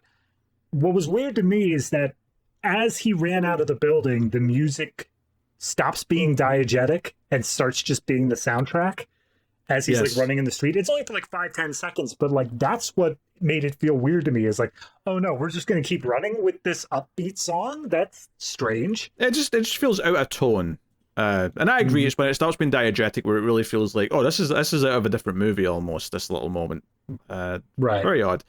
But he goes to Shanghai, and also Crudup also sent a team for him to help him with this heist. So this is why I was saying earlier, we kind of get a second heist, which it's late enough in the movie, it's not really the middle anymore, but it's also before Act 3, so it's kind of in this weird place pacing-wise. And that's almost why I think they made the weird choice that they made to actually skip most of the heist. Because they do this whole thing where they have them meet up and say, okay, how are we going to do this? Oh, this thing, whatever this rabbit's foot is, it's on the top floor of this skyscraper, it's a lab of some kind, all right, we're doing that. And then Tom Cruise starts drawing on the window, and he's like, wait, how tall is the building? How tall is that building next to it? And then Vingram's like, oh no, he's going to swing across like Spider-Man, oh no. And sure enough, that's what the plan ends up being. But once he gets inside the building, we just cut to the others waiting outside. And the most character development we ever get for either Declan or Maggie Q is Maggie Q turns, or she's sitting there sort of saying something, and he's like, what are you saying there, Maggie Q?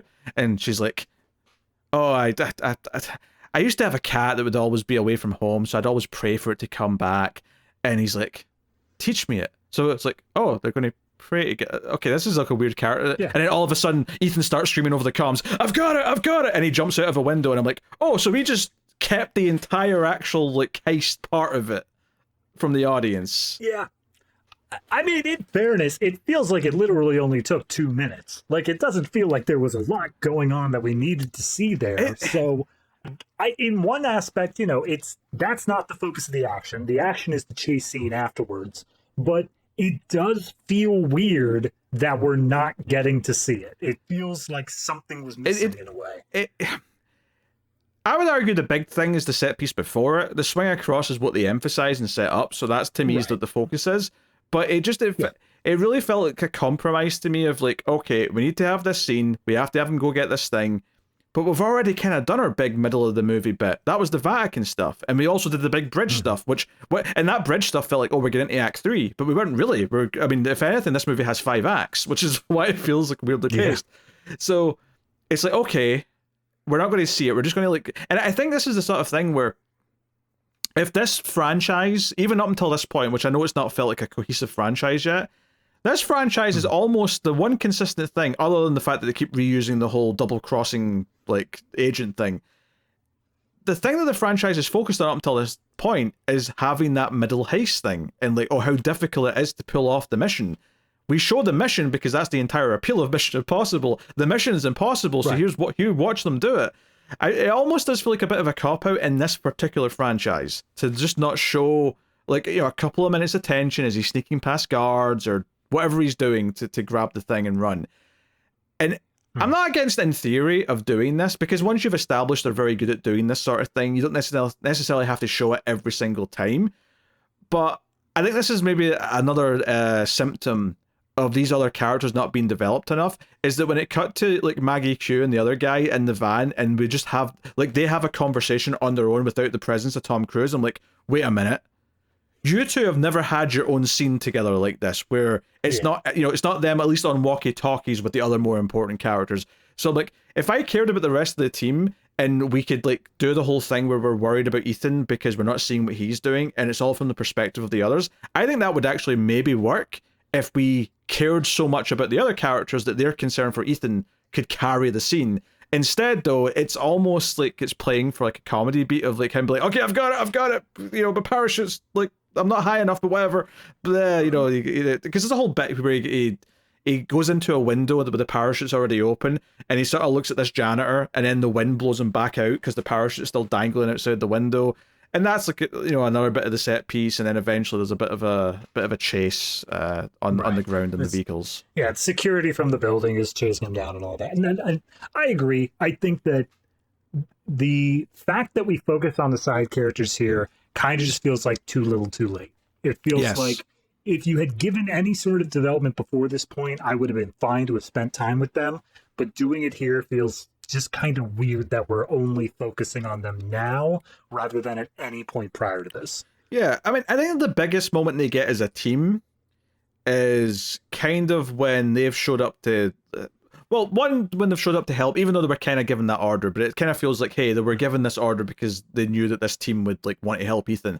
But it's really the moment where Ethan says, oh, this is the plan, I'm going to do this jump, and they're all saying how crazy and stupid this is, and then Ethan just says, like, either I do this or my wife dies, are you going to help me? And Ving Rhames just goes, well, of course we're going to help you. Like that's probably the most we ever get of like the team having some kind of agency of like they're invested and they're going to help. Obviously you've got one speaking for the whole team, but that's okay. We're not going to have them all one by one say I'm in, because let's face it, I want the hands in the middle, everyone fall in, and we're going to do it on 3. Yeah, it's just like you say, too little too late is maybe the best way of putting it, where I think if they'd given a bit more time before the first time they worked together to the other two new characters, and just given them a little bit beforehand, I don't know, something. I think the best place to put it would be in seeing their various reactions to Tom Cruise threatening Philip Seymour Hoffman. Because we get Ving Rhames' reaction, and we see very clearly where he falls on that. He's like, this isn't you, don't overreact. But seeing how the other two would react to that, of this horrific man who's made threats against his wife, would let us see not only how invested they are in Tom Cruise's specific instance, but also give us a bit more on where their morality lays. Show us what kind of agent they are. I like that idea, because it's not even going to take that much time. You just have them also be there and have them just sort of glance over each other once or twice whilst that's playing out, to show us that, oh, they're seeing this, they're seeing how important this is to them, what the stakes are. It wouldn't develop them as characters that much, but it would at least develop this idea of why they believe in helping him. Because it's not like much of a friendship feels like it's formed out of like anything else we see in the movie. No. No, definitely not. I mean, the only thing they really have is that they've not betrayed him, which is putting them above some other characters. But like, it's not that much to go on. They're in the top 50%, but that's not much. We didn't stab you in the back. We're best of friends now. But we might do it in the next mission. You never know. Oh, neither of them are back in the next mission. Oh, I'm sure. Yeah.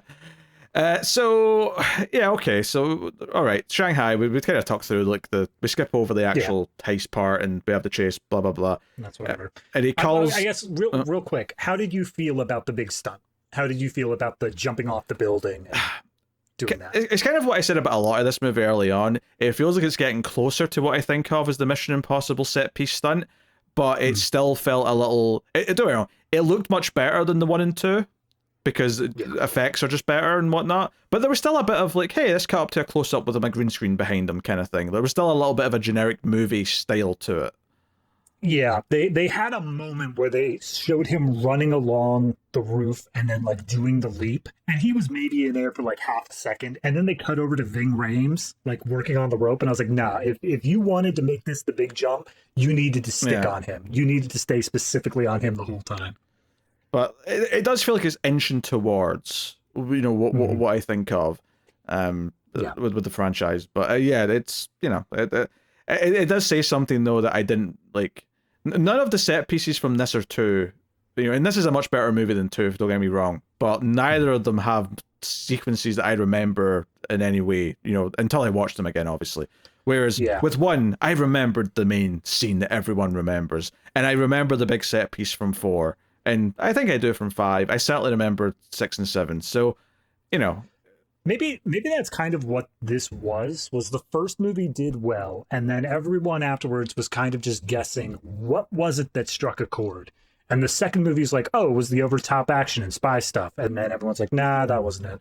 And this one came in and said, oh, it's the double crossing. It's that stuff, all the heady things. And we're like, no, that's not it. And then the fourth one's like, it's the big stunt. That's what we need. Yeah, maybe it is that. Anyway, he phones Hoffman and says, hey, I've got the thing. And this is the one weird thing about the team aspect in this, is that they literally just leave the movie because he's supposed to go alone. And other than a little epilogue scene where they're all like happy chatting together, they never like get involved. Like I kept thinking, oh, they're going to show up and help save the day at some point, but they never do. Yeah, no. They have one sequence where I guess they flew back from Shanghai, and as they arrive, Lawrence Fishburne has the whole army just at the jet, just like, hey guys, you're under arrest because you helped Ethan. Yeah, but this is obviously before they've proved that Crudup's behind everything and has been manipulating the situation. Yep. So yeah, they make Ethan get into a limo. He drinks a thing, and he has to because he wants his wife to be alive. So that's the whole thing. Yep. So this is where it basically gets to, where he wakes up, he's in front of her, she's gagged, and of course it's like we don't see the whole thing play out again. It cuts to that other scene that you mentioned with the others, and it comes back. We get to the 7. He's literally doing the like 7. We get the end of it play out, and it does seem like he shoots her. Of course, we are in a movie where people can put on faces, and notably, we've not heard her speak. So, you don't even need her voice. I mean, that's fair. So, sure enough, like, we play it for like 60 seconds where Ethan's like actually crying because his wife is dead and doesn't know. So shocked for sure. Yeah. So, but then Crudup sits down in front of him and is like, yep. It's me. It's me, Austin. It's always been me. It was me all along, Ethan. Can I just, real quick, whoever's in charge of subtitling, yes, I understand that there is a protocol of if someone is off screen, you put their name, whatever they're saying. Billy Crudup has a line like 20 seconds right before they show his face, and they say, Musgrave, okay, I'll take care of it. And I'm like, just say voice. Just say unknown man. Why are you crediting him already? It's supposed to be unknown, so it should be sneaky. And he very quickly just says, oh, no, your wife's alive. We just had to test you and make sure that you were telling the truth about this being the rabbit's foot. And he reveals it by like ripping off the duct tape, which rips off the face, like half the face mask, and reveals the woman's face underneath. Turns out Philip Seymour Hoffman was not happy that his translator assistant let everything that go down in the Vatican happen, so she's been killed as a recompense. I mean, she is translator, she's assistant, but she is also head of security, as they say here. So it is her fault. Yeah, they also shot a bomb up Ethan's nose here as well, much like the one from earlier. So that's a whole thing. They don't bring attention to it though. Like they hope the audience forgets about it until it comes back up again. I mean, you see it. You see, what's his name? Eddie Marsan, who's another actor I recognized, actually shoots it up his nose. So I mean, they just show it happen. So it's not like. Oh yeah, but I'm saying they don't draw attention to it. It's not like a character sitting like, "You better behave, or else I'm going to activate that bomb in your head." But of course, he fights out. He beats the shit out of Crudup and whatnot. And because he phoned to hear his wife's voice, so that Ethan knew she was definitely alive. He calls Benji, even though he's technically like public enemy number 1 right now, and begs Benji to like triangulate where this phone last called. So Benji reluctantly helps him, like give him directions throughout the streets to get to this little clinic, I guess. Yeah.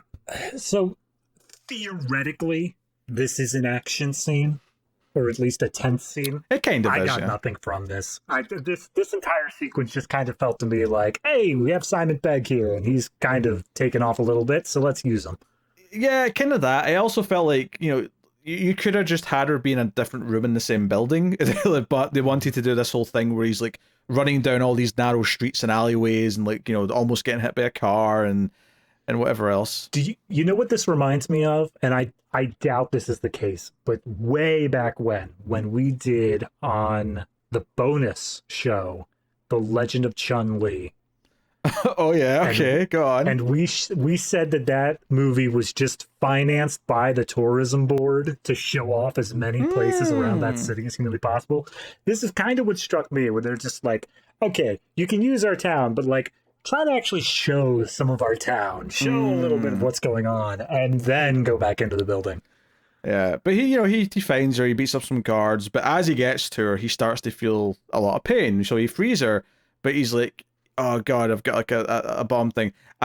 We need to find something, and he starts looking for a defibrillator, and he's like, don't forget the Seymour Hoffman fight before that. Oh, no, this is first. This is before Hoffman fight, is it not?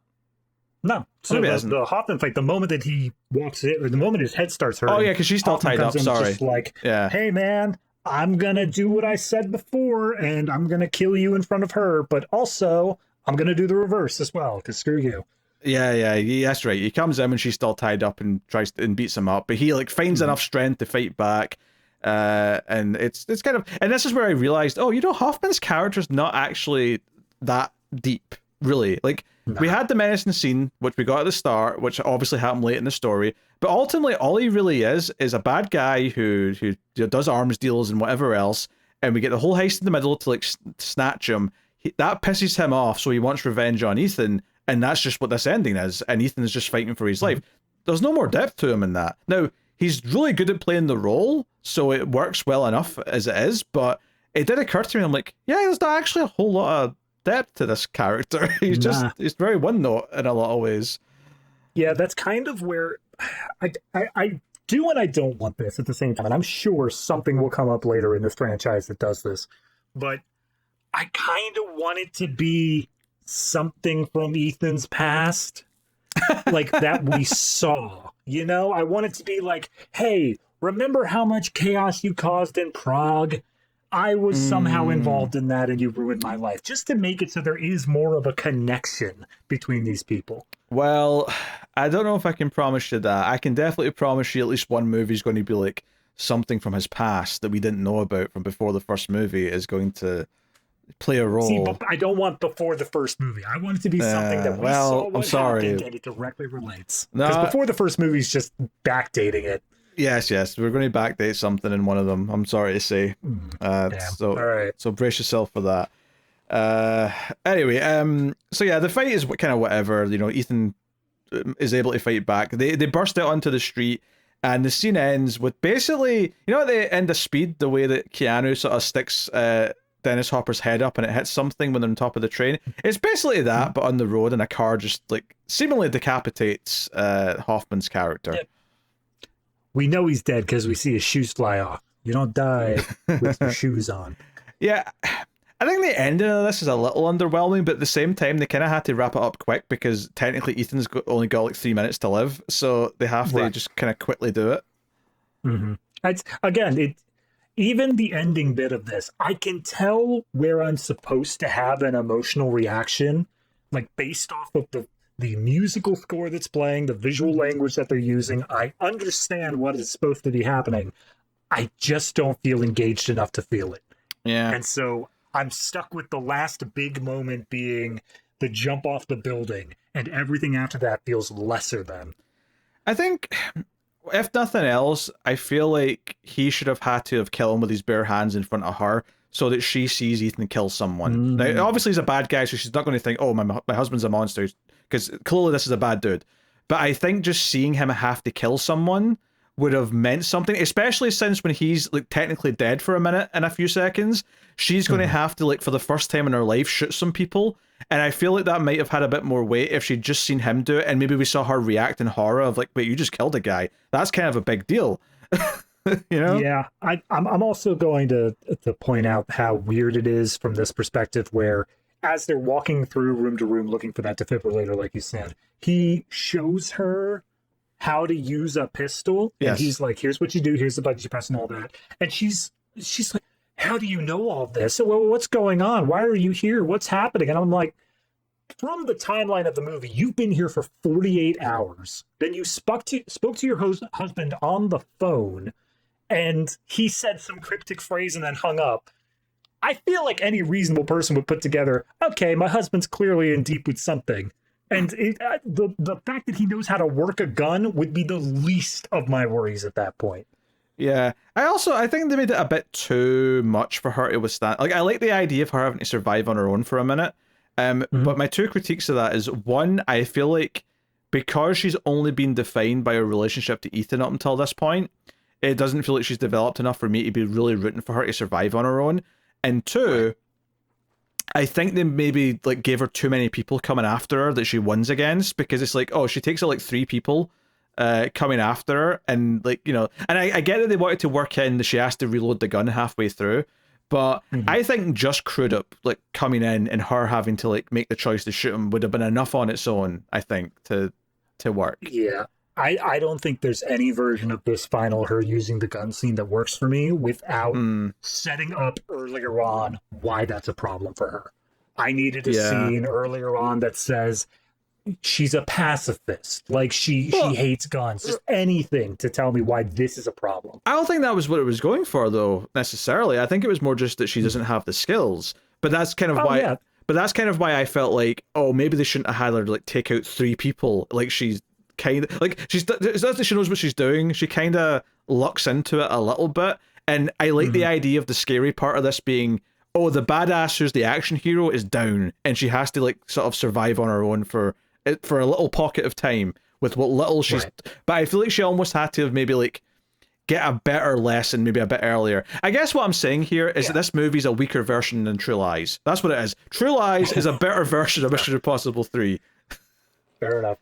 I agree with what you're saying, but again, it's something needs to happen earlier on, because she just doesn't have enough depth for her character that once she's handed this gun, I feel like I should be rooting for her outside of I'm just rooting for the good guys in general. I don't care if she has a moment here, because I wasn't given anything earlier that's on the thing to relate to. I think, assuming it was like she is fully fleshed out and developed, I love the idea of her having to survive on her own. It would feel like a big deal for that character if she felt like a fully fleshed out character on her own right. But she's not. She's just the love interest. She's the second MacGuffin. She's the MacGuffin that Tom Cruise cares about. And that's fine if that's all she's going to be to a point, but you can't then expect me to sort of put the like, this treats her like she was a character all along, and I don't think that's how the movie actually wrote her up until this point. So no. If anything, it seems like they were kind of leaning more on the idea of, hey, remember, she works in a hospital, so she's a nurse, so she can bring Tom Cruise back to life after stopping his heart. And it's barely set up at all. And that's the other problem with giving her like 3 people to like take out, is that it feels like he's lying there dead for a long time before she does some CPR. And I'm like, you know, I really think that you should have been doing that a bit. Like, have him like wake up and like be too weak to like do anything, and have her have to defend him. Like have her defend him, or when he's like, too weak. Maybe that's something you could have done here. But yeah, stop his heart, bring him back, and then do this scene while he's still out. And maybe even he could shout a couple of directions or something, to maybe make it a bit more plausible that she's like making the right choice. Because there's like one brief moment where she's just sort of hiding around in a corner and she's clearly terrified, where I'm like, oh, there's almost a good tense scene here. Like there's almost a good idea here for like, oh, the novice who doesn't know how to do this is going to have to try and survive. But then I feel like it immediately throws it away by showing her not only having the wherewithal to use mirrors to figure out where the guy is hiding, but she also stands up and just unloads a clip with perfect accuracy. I'm like, she seems pretty competent to me, guys. I don't think there was a real issue here. Yeah. So there's a good idea in here. There's like a nugget of an idea that I like, but it's just executed and written poorly. So yeah. That's what it is. And then basically afterwards, it cuts to a scene. Well, he explains to her what IMF stands for, and she doesn't believe him because it's stupid. And she's right, it is stupid. But then it cuts to a scene where he's telling Lawrence Fishburne, I'm going on vacation. Lawrence Fishburne's like, hey, I'm sorry, I assumed you were a bad guy. So no hard feelings, eh? Also, I'll never tell you what the rabbit's foot was. Deal with it, audience. But they do a little scene here where Tom Cruise is going on his honeymoon, and we see that his wife is here, right? Julia's at the IMF, and she's saying hello to the team. She's talking to Ving Rhames, she's talking to Maggie Q, Benji. She's laughing with them all, and it's like, hey, he has successfully mixed these two lives together, where they all get to know his wife, she gets to know them, she knows his colleagues, and that part of his life's opened up. And the movie actually ends in a really cheesy shot of them like going out, like walking towards the camera in slow motion, with the teammates all cheering behind them, as if it's like them walking away from their wedding, where they're all like throwing the confetti. It's that kind of moment, and the sappy song's playing, and then it fades to black. There's like a pause, and then and I'm like, okay, movie, that was a jarring transition to the main theme. And I think the biggest thing that hurts this, other than just how cheesy it is that I know, like, we're not starting the fourth one with this marriage still intact. So just get that out of your system right now. I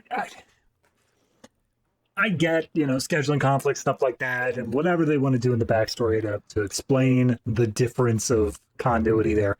I think this ending struck me with the idea of they weren't planning a fourth one. Like, they made this and they were like, everything's a trilogy. We're just making this the third one to wrap it up, and then we're going to stop. And then, obviously, they came back very shortly afterwards and continued on, but that's what this ending strikes me as, is he's finally found happiness. He's got a wife, and he's still part of the IMF. He was able to blend those worlds, and it's just didn't strike me as we're setting up for the next one, or we even think there's going to be a next one. I mean, I agree with part of that. I agree, at least in the sense that this was a bad choice to end your movie this way if you thought you were going to do a fourth, right? If you thought there was going to be more, this is stupid, because no matter what, you're going to have to sweep this under the rug or say that there's something bad happened, or whatever, right? And I know what they do, so and I'm not going to allude to it here because we're not going to spoil the next one. I know I've made a few teases of certain things, but I've never spoiled like actual plot points or anything like that.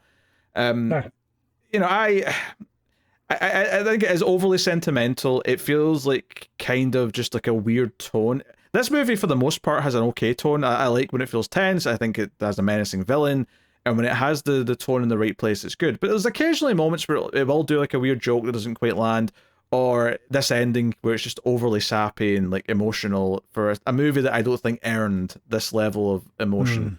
But no, I agree. But if you're saying here, because it felt like, the movie's going to either end with him realizing he can't have a normal life and stay with IMF, or he's going to realize, no, this was truly my last rodeo. I'm going to go be a married man, and I'm not IMF anymore.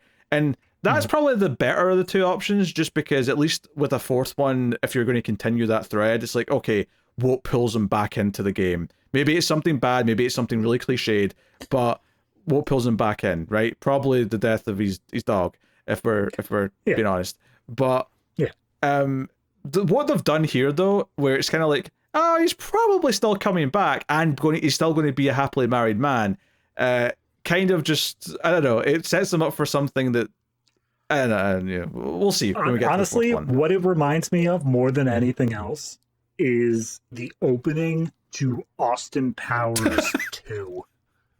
Because he got married at the end of the first That's one. right. They didn't know they were making a second one. So the second one opens up with the like his wife from the first one ending up being a killer robot or something like that. Yeah. And like trying to kill him. And I'm like, that's kind of how it feels like it has to open the next one with. It's it. actually- turns out that she's actually been a double agent.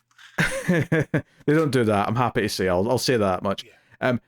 It's actually one of my biggest pet peeves with sequels is like they don't want to use the love interest from the previous one, so they just quickly write it out in a really, really annoying way.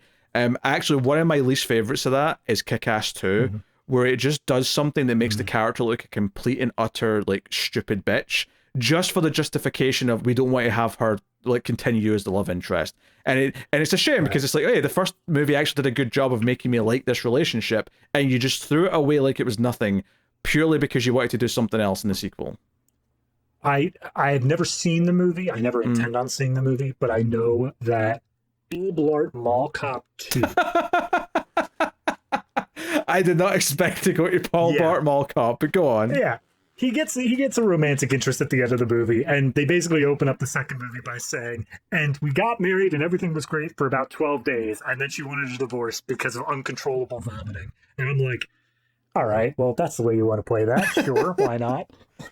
Yeah, I mean, I get that something like Austin Powers is having fun with it, right, and doing something really silly, but it's still at the core the same problem. Is you ended your story in a way where the character got over what made the character, but then in the next movie you want a sequel, so he has to go back to being shagadelic, and he can only do that if he's not married. So we have to write that away as quickly as humanly possible.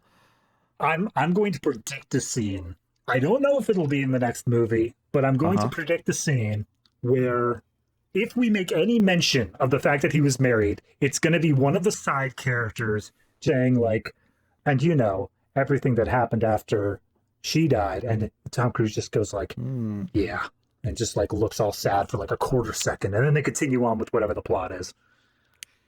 Well, I know how right or wrong you are, because the fourth one's by far the one I've seen the most, so I remember more of it than I do compared to the others. So that's just my one prediction based off of rating tropes that I know. I will say that it's not just forgotten about. It is referenced at some point. That's all I'll say, and I will not say what they do with it. But he immediately gets into bed with another girl and says, by the way, I'm a divorcee. Moving on.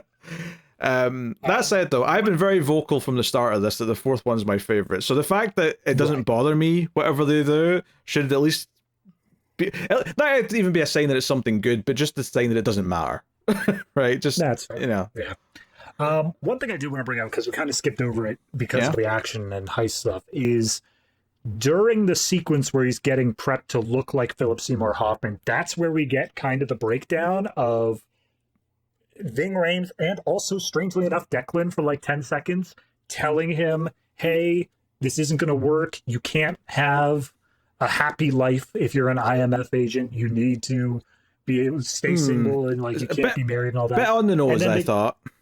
Yeah, I think it's a bit on the nose, but of course, the entire time he's trying to interrupt Ving Rhames to say, I got married 2 days ago. Like, it's already happened, and then he just does the whole like, oh, Mazel Tov, that. Never mind. That's fine. To be fair to it, I did think that was a funny punchline. Like, you know, when he finally says, I got married 2 days ago, and there's just an awkward pause, and he goes, oh, congratulations. Like, it just, that was funny because of how much he just spent the last, like, 30 seconds or whatever it was saying, no, you can't, guys like us can't be married. It'll just doom her. You'll break up after 2 years, and you'll be, like, mad about it. Horrible idea.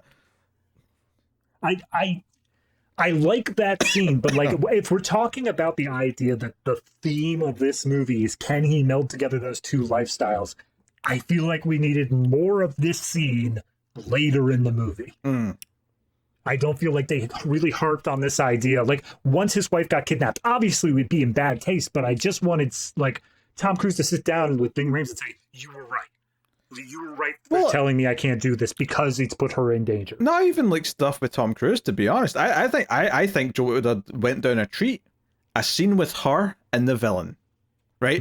where she's tied up and the villain talks to her. It doesn't tell her who Tom Cruise is and what he actually is, but it alludes to some things or something. And then also her maybe not accept everything as easily as she does at the end. Maybe as well with it went down. Just the idea that she has to process it for a minute and come to terms with like what he is.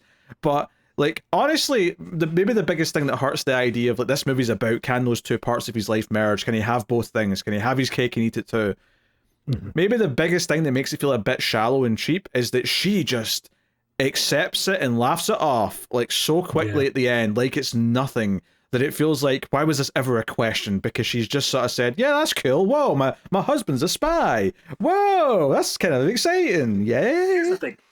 If I were to be sat down by my significant other and they said, I'm a super spy, I would also think that's super cool. But after being tortured for 2 days, yeah, I'm not going to be as cool with it. Yeah. There's a big difference between just being told it and then being told it after you've been kidnapped, tied to a chair, and being threatened with death. Right. That's the part where I'd be like, and is this going to be a weekly thing? Should I be prepared for that? There. So, there's things to critique. Having said that, as much as I think I've skewed more negative with a lot of my talking points, it's because I did have lots of things that were holding me back from just loving it or just even really liking it. I think as a movie overall, I think I like the first one more. Right. Purely because I think the first one, its big scenes feel like they're hitting higher highs. I think this has got a better average across the board, but I think all the problems and the fact that some of them are repeated things from the first movie also makes them stick out and annoy me more. I think those kind of add up, and it kind of keeps me from thinking, oh, this is really good and it's something that I would recommend on its own. I think it's fine. I think it's fine. It's got some good elements. It wasn't a bad watch by any means. I had a much easier time than watching 2. I'll say that much. Yeah, I think I'm kind of somewhere in the same boat, but maybe on the opposite side. Is that I think it having so many similarities to the first movie makes it a very easy comparison as to what stuff I liked more and less. And all I can remember is from the first movie, it feeling completely like it was lacking cohesion. It felt like there were the few big set pieces, but I couldn't really stick with the plot as it was being presented because it was just a little too complicated. And as much as I think that, the dangling scene was better than anything in this movie, and the helicopter scene was probably better as well, I think that having a cohesive plot where I'm able to follow everything and having just, not massively lesser stunts, but slightly lesser, I feel like that average is better for me in the end. As you said, it's better as an average, and I'm willing to take that more than being confused for most of the first movie and not having that connection to it throughout. I'll think I like the average more, I guess is where it comes down to. But yeah, I will say that a big reason why I think those big scenes are better in the first movie is I think they're much better directed. It's not just that the stunt is good. I think Brian De Palma, even though I think the movie overall had some issues with unfolding its story, those scenes are so well directed, and that's why they're so remembered, and it's why they're so good on their own. Whereas the action scenes in this, and even just the way the plot moves, is so choppy in comparison, because it's moving, and this is something that J.J. Abrams would be guilty of, or maybe it's Artsy and Kurtzman who are more guilty of it, but the way they move through plot points is so quick that, things don't have weight to them. They don't land in the way they should. And I think that sticks out to me. And maybe it's less so much that the first movie does those elements better, because I don't think it necessarily does, but this feels a lot more modern, even though it's, almost 20 years old now, scarily enough, but it feels a lot more modern in its problems in ways that piss me off more in some ways. And I think that's also a factor here. Yeah, I'll say that this one feels a lot more Hollywood. I can picture individual shots and compositions from the first movie. Yes. I don't think any visuals from this movie are going to stick in my mind, even tomorrow. Yeah. I'm good. Obviously, there's the dangling and the stuff with the train and that, but even something as simple as John Voight turning around in the phone booth, it's a cinematic little reveal. As much as we kind of laughed at it and said, "Oh, I noticed him standing there," or whatever. it still had visual flair to it in a way that I don't think this movie had. This feels a lot more like workman director, right? Because J.J. Abrams has never been an amazing director. He's serviceable, I would say, Yeah, for the most part. I feel like, especially in this being his directorial debut, I feel like you are going to have the directors who come out swinging hard, trying to make their name and say, this is my style. And you have the people who are just trying to prove, like, I am competent and I am able to be on future projects. Please hire me for Star Wars. And I feel like this is the latter. I feel like him just showing, like, I understand the ropes. I don't have to stick in TV. Please don't put me back on TV. I mean, I don't know if that's what he sets out to do. I think that's what he shows them. I don't know if he personally felt like he was not swinging for the fences, but I think, yeah, like, you know, it is what it is. Anyway, we should finally get to all the wrap-up questions here. So, Sure. scene of the movie. I mean, as much of a cop-out as it probably is going to sound like, I actually think the in media res opener of this might be my scene of the movie, because it's, as much as, you know, I'm not bashing the rest of the movie. I think there is competence there, but this is, I think, in media res done right. I think this is where you drop in and you do it properly. I think it almost benefits in a weird way from, like, this works on its own without the rest of the plot to, like, sully it, whereas the rest of the movie has to actually hold up to the rest of the script, whereas this just gives you the tension on its own, and because it's just the two actors doing a good job, it works in a very pure way that arguably the rest of the movie never quite does, because the script's not that good.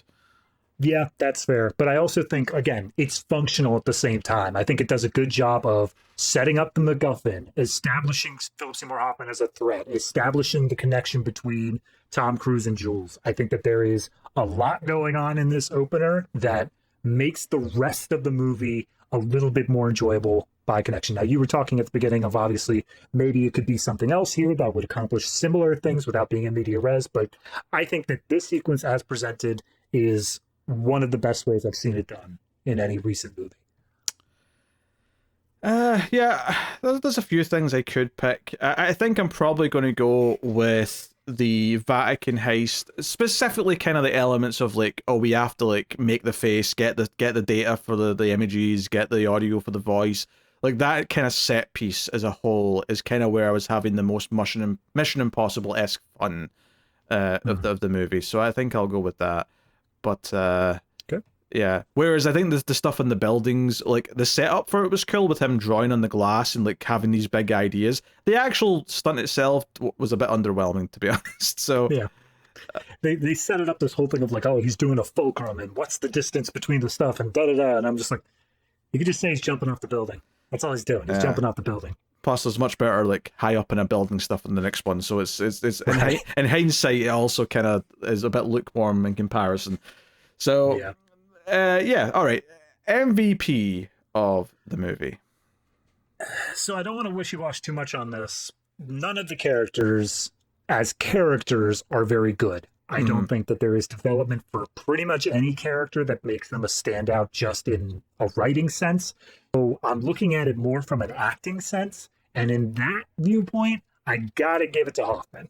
I think that he does a great job of delivering a menacing villain that, self-admitted, that we both said, does not have anything to do. He is not a threatening villain because of his capabilities, either as a fighter or as someone who can deliver on promises. He is, by all intents and purposes, a rich guy, but the way that he plays this character and delivers these threats makes him menacing, and I think that's all on Hoffman to deliver that.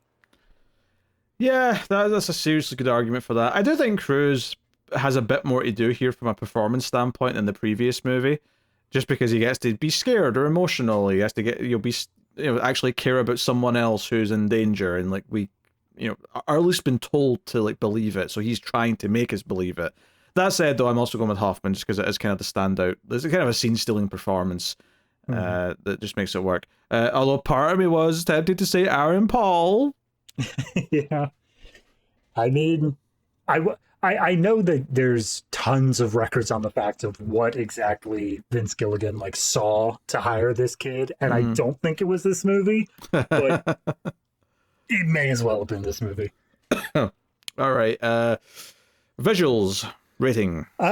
Keeping it brief, like I said earlier, I don't think there are any really standout visuals from this, composition wise, anything like that. Yeah, I've always been one to put special effects in this section, and I do think there are some good special effects. For instance, that sequence with the transition of him becoming Philip Seymour Hoffman, I think that was very well done, and that probably would be the only visual that would stick out to me. But collectively, I think that this is probably on the weaker side. So I think I'm going to end up giving this one probably just a straight down the middle 5. actually sounds a bit harsh based on what I thought you were going to say. I think the editing for me is the thing that sticks out as being a bit too overly frenetic, especially during the action scenes. It does a decent enough job helping tell the story when it's cutting between them all during like the heist style scene. But it's notably a little bit lackluster aside from that, where the action scenes are overly done in that from an editing point of view, that it kind of like robs the moments from feeling as special as they could because there's too many cuts. So I'm going to dock it for that for sure. I do kind of agree that they were very creative with the mask to Hoffman kind of moment, which, you know, is a creative visual choice that was made, so I have to compliment that. But I think for me this is a 6 visually. I think it looks fine from like a, from an overall aesthetic point of view, but it's lacking in editing for me. It's a bit too choppy, and it's not like you said, there's not like memorable shots in the same way for the most part compared to the first one. So audio. No standout soundtrack, really. I don't think there was anything that really drove me. I don't have the same surround system you do, and I know you were saying that the last movie really took advantage of surround, so I can't speak to that, but I think that this one kind of just seemed average to me. Didn't have any major ADR, but also didn't have anything that was really standout of intriguing, so I think I'm probably going to side on the same level of a 5.0, where it's just there, completely unnoticeable. Okay. Again, it feels very harsh for what's nothing has faults, but whatever. You're rating. You go with it. I'm trying to. I think I've been listening too much to like old comics ones where Connor is talking, where I'm trying to get in my head that 5 is standard. 5 is like, if you don't stand out at all, that's where you're at. Okay. Instead of it being like a 6-ish where I have been previously. Yeah, I mean, I think Giacchino's score is pretty solid for what it is, but it's not one of his remarkable ones. But I do think it's a step up from the previous film. As far as, I mean, sound design wise, it's always tough to kind of gauge it for a movie like this, because obviously there's a lot of sound mixing involved, and you do have like pretty decent like surround stuff like you were getting at. I don't know. This kind of comes down to just being generally good studio quality sound to me, where there's a lot of like explosions and gunfights and things like that. That I think for me this just kind of gets into the good camp, which is a 7. So I'm going to say 7 out of 10 for sound. Okay. Fair enough. All right. So next up is acting, and this is where I do think that the strengths begin to really come in. I think that in terms of acting, I really like Tom Cruise's performance in this, from the viewpoint of he was selling me on like this romance that the script had no business in trying to sell, but I felt it from him. Obviously Hoffman did a great performance there. Even like Billy Crudup and Lawrence Fishburne as just kind of generic antagonists, I felt like they did a pretty good job as well. So all in all, I think acting's probably going to bump up to, I'm going to say 7. Just 7. I was thinking 7.5, but I'm going to go with just 7 on that. Yeah, I think that's kind of in the range where I was thinking as well. I think Hoffman obviously stands out and kind of makes a relatively nothing role into something that feels a bit more special than it should be. Cruise does get more to do. Supporting cast, they're solid enough. They're kind of like all in one note roles. So it's, but you do have an ensemble, and no one sticks out as a weak link. And I think that's, right, also worth something. So I think I'll agree with the 7 on there. There's enough good things in here acting wise to say it's good, even if not the characters aren't fleshed out enough to make it all sing any higher than that. All right, script/story. So this is where I think I'm finally gonna get above you on this. I like the script. I think that as much as it is pulling from the first one and having some similar things there, I think that an overarching story, this idea of we have this MacGuffin and what it is doesn't matter, but it fully relates to Tom Cruise has to get back in the game and also has to rescue his wife by the end of it. I think that it does a good job of keeping a constant level of suspense and tension the whole way through. It doesn't feel like there's any major lulls where it just feels like everything is more or less fine, and it doesn't feel like it peaks too much either. It keeps a good constant thrill throughout. So I think for the writing, I'm gonna give that all the way up at I'm gonna say 7.5. I think it's up there for me. Yeah, I think the MacGuffin being a mystery box, I think can work in the right context. If you've got like a more overall mysterious vibe of a movie, it can work. I think if it's a bit more silly in tone and it's just kind of a joke that it's a nothing MacGuffin, that can work. I think this movie is neither of those things though. I think this movie actually needed a real MacGuffin that had maybe a little bit of stakes to it. And after the last one feeling kind of undercooked, it kind of stuck out to me as a bit of a repeat offense here in some ways, and it's a bit too cute for its own good. So same with like Simon Pegg's whole little monologue about what it might be, just being kind of fluff that means nothing to try and convince you that there's something more going on. Plus, I do think that the characters are very underdeveloped across the board, and I think, well, they're just there enough for me to kind of enjoy the movie. I think that this movie would benefit so much if I cared about the rest of the team, if I cared about Julia a bit more, if they were all a bit more fleshed out, if the villain was a bit more fleshed out. I think that would elevate this so much and would turn it from a serviceable script into a good script. But as it is, I think it is just serviceable. So a 5 out of 10 for me. Plus, on top of that, all the things that I said annoyed me, that it was just kind of repeating from the first movie. Right. Yeah, that part didn't bother me as much. Yeah. Production value. I mean, that's always been something, except for the last movie, that this franchise seems to have in droves. I think that, it didn't feel like they cheaped out anywhere. It feels like they shot location, they did all these stunts. They've got like several different like cities and different countries that they at least convincingly pretend to be in, if not actually go there to shoot. So, we've got scenes in skyscrapers in Shanghai, as well as like a small sort of like, bustling town in Shanghai, or near Shanghai at least. The Vatican, as far as we can tell. Yeah. Which, at the very least, I just watched Conclave recently. There's at least one big like main hall area that I recognize from that. So either they did a good job reproducing like a famous room and like I don't know, the main hall in the like whatever that building's called where they all meet up to do their conclaves, right? Or they actually went there and got permission to do a couple of shots. Either way, it was convincing enough. So I want to see if there's a section. There's usually a section on IMDb for filming locations. I want to see if they did actually film in the Vatican Palace at some point. That feels like something Tom Cruise would want to do. He loves going and shooting in places for real, so that makes sense. It's like the reverse of the theory that Adam Sandler only greenlights his movies to pay his friends. Tom Cruise only greenlights his movies to be able to shoot in the most extravagant locations. Yeah, it's like I don't want to say it's an ego thing, but it's like, hey, we shot a movie in the Vatican. We got to go do that for real. Yeah. And we're going to shoot a movie. Get to the Burj Khalifa. He's going to shoot a movie in space before he's dead if it kills him. Like he's determined to do it.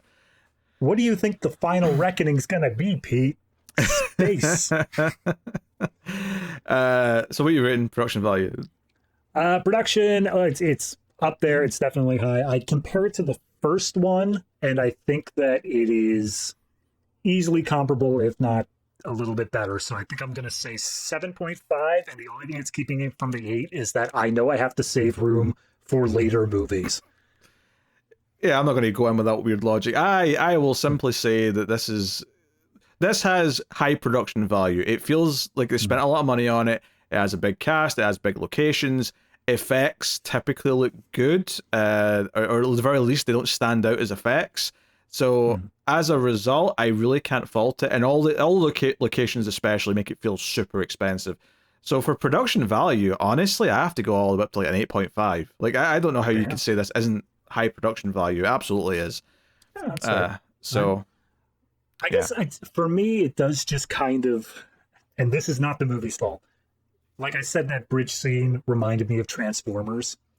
I do just kind of have like this aversion to this period of like big blockbusters of just feeling like they're cheap in retrospect because of things like Transformers. Yeah, but Transformers has got high production value though. That's not the thing you would dock points for. Yeah, it does, but like look, Revenge of the Fallen messed up a lot of things in my head.